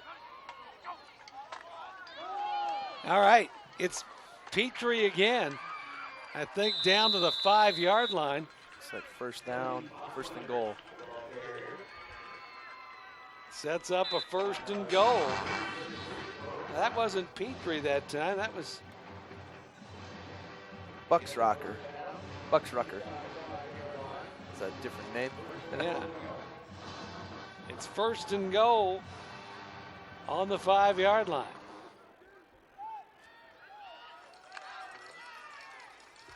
Well, Dayton's usually pretty good in the red zone. I want to say they're the 2nd-ranked team in the red zone in the PFL this season.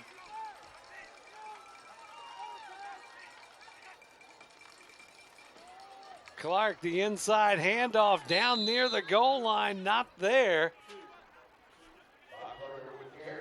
Boxrucker, freshman out of Westchester, went to Hamilton-Baden High School. So Boxrucker with a few fans in the stands, no doubt today. Some green-wearing people over there from Hamilton-Baden High School.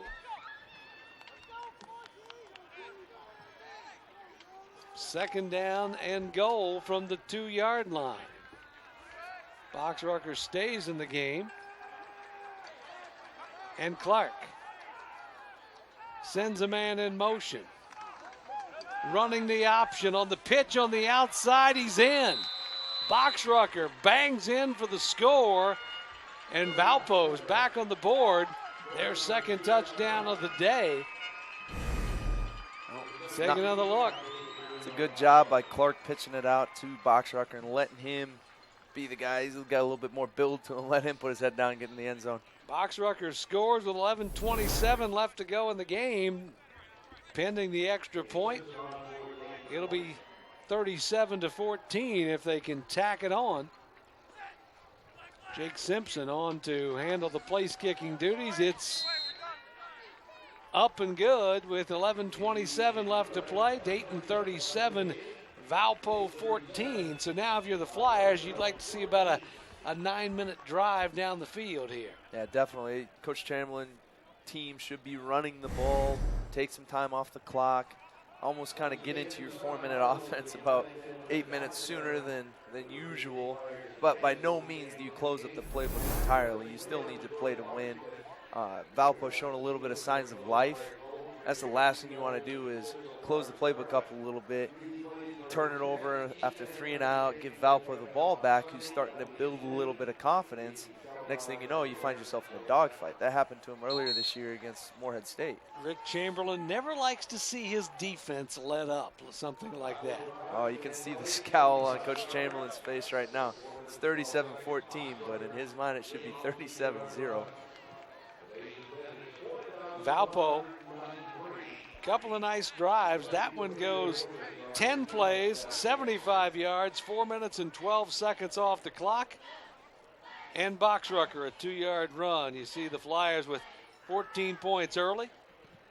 Double figures in each of the first 3 quarters in scoring. Nice crowd on hand today, 4,193 on family weekend here at the University of Dayton. It's funny, there's a lot of people out in the parking lot that aren't even here at the stadium. They're just tailgating. No, it's such a beautiful day.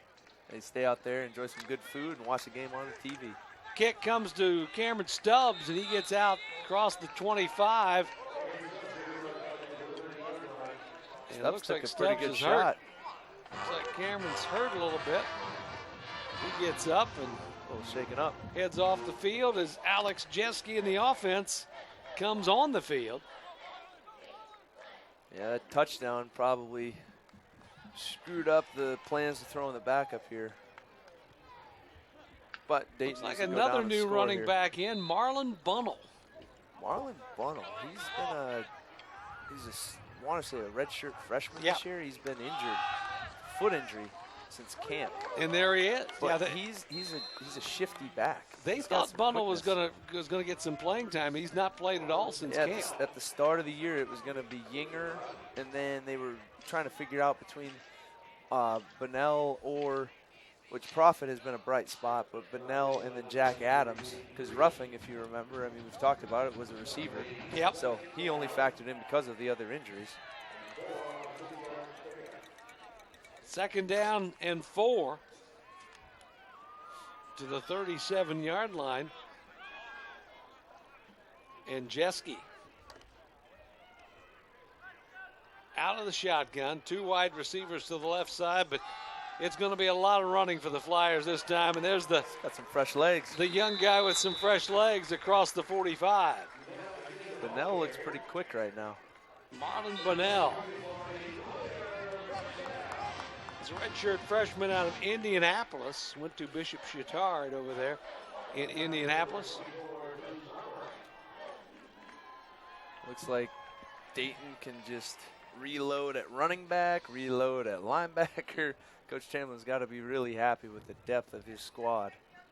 Of course, you can think that maybe they'll reload at quarterback here in this game to maybe get somebody else in with 10 minutes left to play in the game. I think at least one more touchdown, one more good defensive stop, we might see that happen.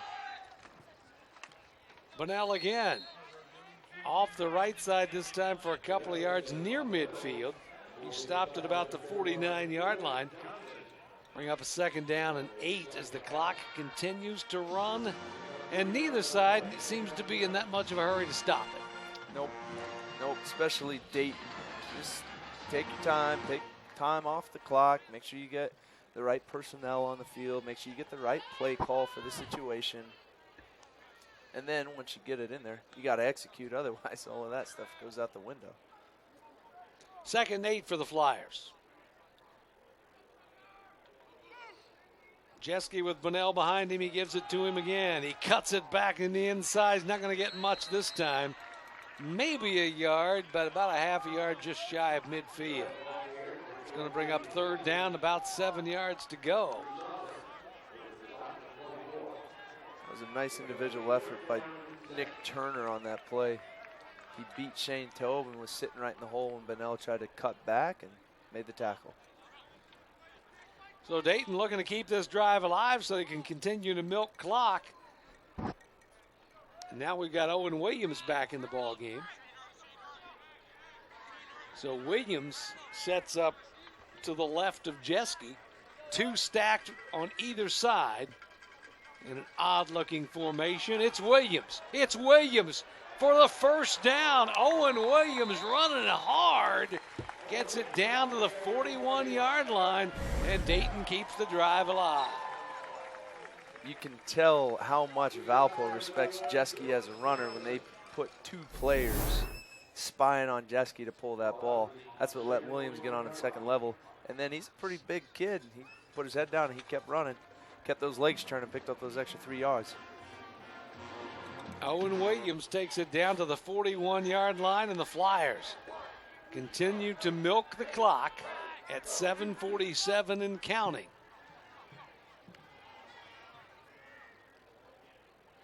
It's Williams again in there with the ball. Going right side this time, caught by the neck. That was an interesting And tackle. brought down right under the neck. Not quite a face mask. No. It's a necking. Didn't have the face mask. He had his arm around his neck. Like Murphy Osmond. Taking was the a one look that at it right here. Gets his hand in there. He had an actual hand right on his neck, it looked like. You're lucky you didn't get the wind knocked out of him. Nice play, though. He's getting blocked. He's able to get that one arm up there. He got 3 yards out of it, down to the 38-yard line. The Flyers taking the clock all the way down. It's 14 and counting on the play clock. 2nd down and 7 minutes left to play in the ball game. Jeske gives it to Jack Adams this time, and Adams has a first down to the 31-yard line, maybe closer to the 30. They're going to spot it right at the 30-yard line, and the Flyers have another first down. And here comes a quarterback change. Comes a sophomore, Will Bobeck, in for, well, technically he's a redshirt freshman. He's a sophomore in school, coming in for Jeske. Will Bobeck, the quarterback for the Flyers, out of St. Clair Shores, Michigan, went to Lakeshore High School, 6'5", 206 pounds. Hasn't seen a lot of playing time. No, he is not. Jeske's been pretty steady in there for the Flyers so far this year. Bobeck. The give goes to Adams again. Jack trying the right size. Not going to get much, maybe a couple of yards, but going to keep the clock running inside now of 6 minutes in the ball game. You know, we talk about how talented this stable of running backs is for Dayton, but I think a lot of that credit needs to go to the seniors on that offensive line. They've done a great job opening the holes up and getting good push on this Valpo defensive line and letting those backs have the time to make the cuts and get on the second level. 2nd down and 6. 10 seconds left on the play clock for the Flyers. Bobeck has Jack Adams behind him. And they're going to give it to Adams. Not getting a lot to the 25-yard line. He's still on his feet. Adams still running. Wow. That's odd. Usually you see a whistle with a... Yeah, there was no whistle blew. He actually lost a yard from where he was. Wouldn't that have been something, though, if he had come out and Yeah. scored a touchdown? 5 minutes now left to go in the ball game. 3rd and 6. Oh, he's sitting on. He's not down. Able to come out of there, but not get away from him. A good heads-up play by Kai Hall to pay attention to what was going on and make that tackle. See what Bobeck does here, 3rd and 6. Flyers need a first down to keep this drive alive. Might get a chance to throw it. He's rubbing his hands a little bit. He's probably got a pass play. He looks to throw it outside and throws it behind his receiver. Had a guy coming back to the first down marker, but it's going to bring up 4th down and 6. A little bit maybe out of Willie Will's range, going into the wind a little bit, although there's not wind at all. Either, normally on a calm day, you still see the flags moving here. They are not moving at all. No. Welcome Stadium doesn't have the nickname of the Wind Bowl. That's for sure. Here we being go, calm. 4th and 6 for Bobeck, 26-yard line. He needs to get to the 20 with this play, and he's going to throw. Has a receiver. It's tipped away by the defense, and Valpo's going to take over on downs. I think if Bobeck is a little bit more patient, which he didn't really have that much time because Valpo defense was right on him in a hurry. If he looks outside, I think he's got Adams swinging out. Jalen Leandre almost came up with the interception. So Dayton's defense comes out, 4:27 left to play in the ball game. Flyers with a nice drive there. They took off probably close to 4 minutes on that drive. Got nothing out of it. Yeah, I think you're right, but Coach Caccini's got to be happy with how his Valpo team, they're young, but they're responding really well in the face of this adversity. Cartalis with the carry. He is not going to make it back to the line of scrimmage. Now, is the likelihood that Valparaiso is going to come out on top? Probably not, but for a young team that you're trying to establish an identity, it's in your 3rd year, you're starting to get your guys in playing roles, and you're getting guys that are buying into what you're doing. It's nice to do this against one of the top teams in the PFL. Handoff again, this time to Boxrucker. He's going to get a first down, taking it outside.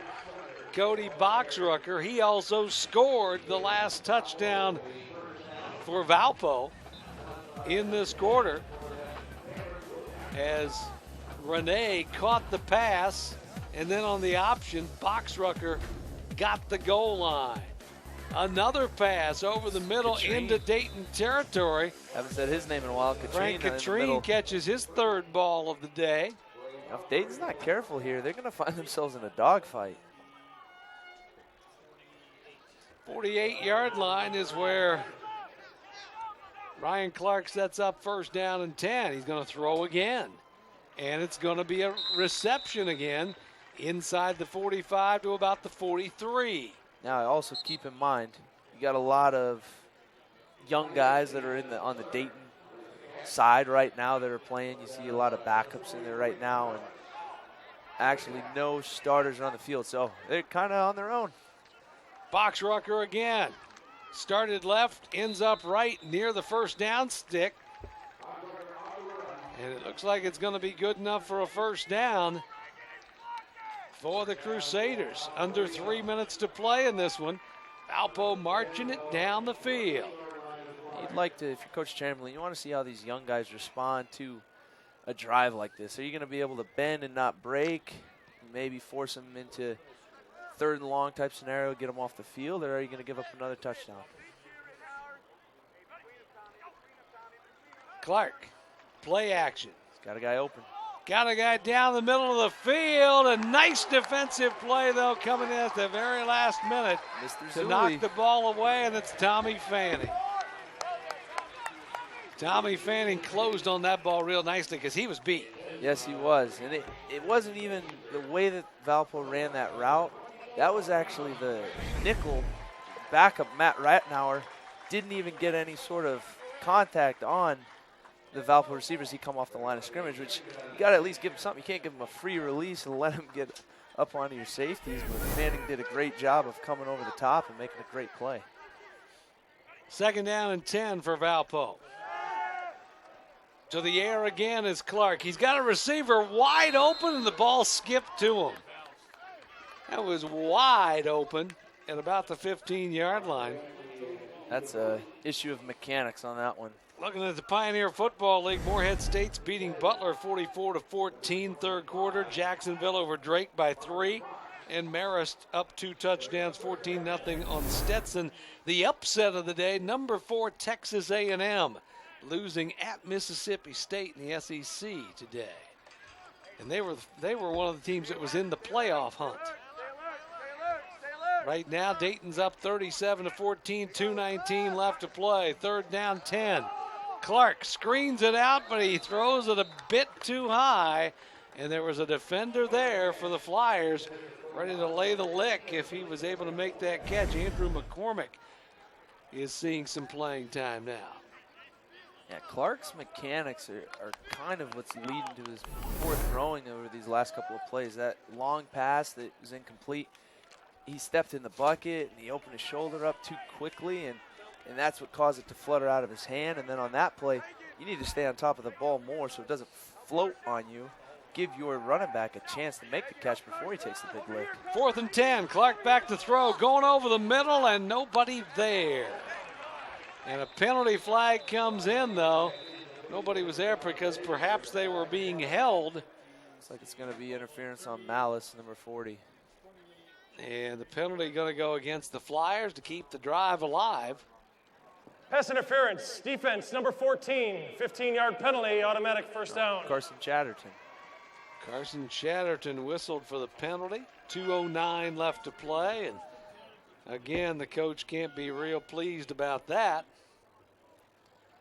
Coach Chamberlain might be one of the only coaches in America that can be scowling at the 37-14 lead at 2 minutes left. Oh, there's probably a few of them that can be. Ah, you're right. Probably That's what makes him a good coach. Probably a few of them can scowl with the best of them. Clark fakes the handoff and keeps it. Well, that was a long ride. He didn't know whether he was still reading the defense 4 seconds into that play. They're lucky that wasn't a fumble. Usually that's what happens there. Either the running back, most of the time the running back's just going to clamp down on this and try to take it.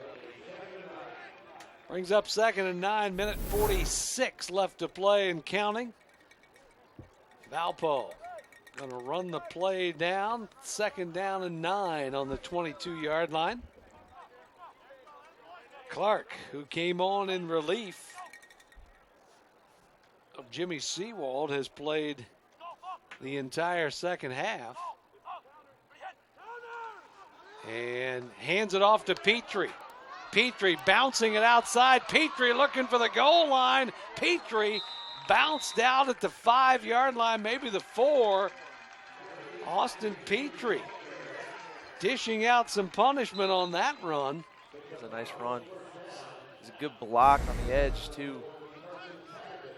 Look at the top of your screen. Katrine just keeps blocking and blocking and blocking. Takes that corner right out of the play. Give it to him again. Petrie is down to the 2-yard line. Under a minute to play. It's not going to make a difference in the game, but Valpo's trying to get one more touchdown on the board. They're not going to huddle. Makes a difference in terms of morale. Again to Petrie. He runs it into the end zone for another touchdown. Austin Petrie has scored again, his second of the day, and it makes it a 37-20 ball game pending the extra point with 40 seconds left to play. There you see Petrie just pounding his way in. Looked like the only Flyer that was ready to go was McCormick.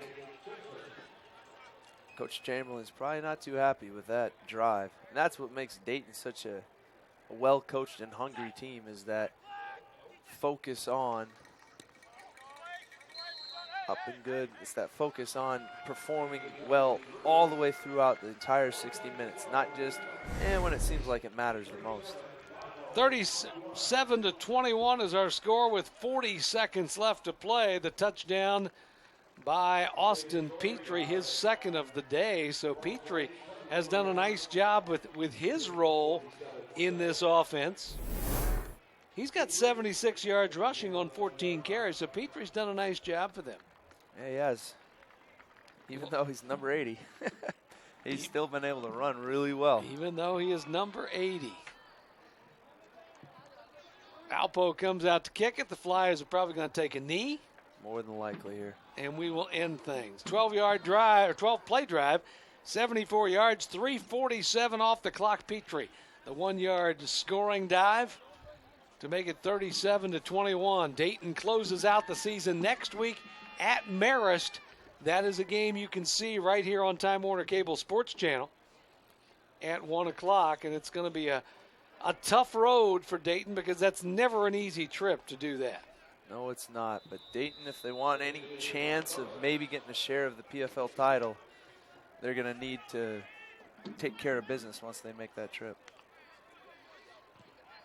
Dayton was playing for the onside kick there. Valpo kicking it off to the 20-yard line, and Dayton gets it back across the 25, and that's where they will set up shop with 35 seconds left to play. The Flyers close at Marist next Saturday. Dayton will have a 6-game winning streak that they take to Poughkeepsie, New York. This will be their 8th win in 10 tries. Back-to-back losses in September at Duquesne, at San Diego. A couple of tough places to play, especially at San Diego. Both of those teams are more than likely going to be playoff teams as well. Both of those games, Dayton also had a shot at winning the game. Definitely. It was bang-bang plays that led to the demise of the Flyers. Quick handoff up the middle for a couple of yards, and that is going to do it as the clock is going to wind its way inside of 25 seconds and head on down. The Flyers are going to win this game by the final score of 37-21 over Valpo. So it's going to be 13 straight wins in the series for the Flyers. Dayton goes to 8-2 on the season. Valpo falls to 3-7. The Flyers here on Senior Day getting the win over the Crusaders in the Pioneer Football League. Rick Chamberlain and Dave Cicchini getting a handshake at midfield, and Dayton able to come out on top, 37-21 the final score. We're going to wrap things up from a beautiful Welcome Stadium in just a couple of minutes, so don't go away.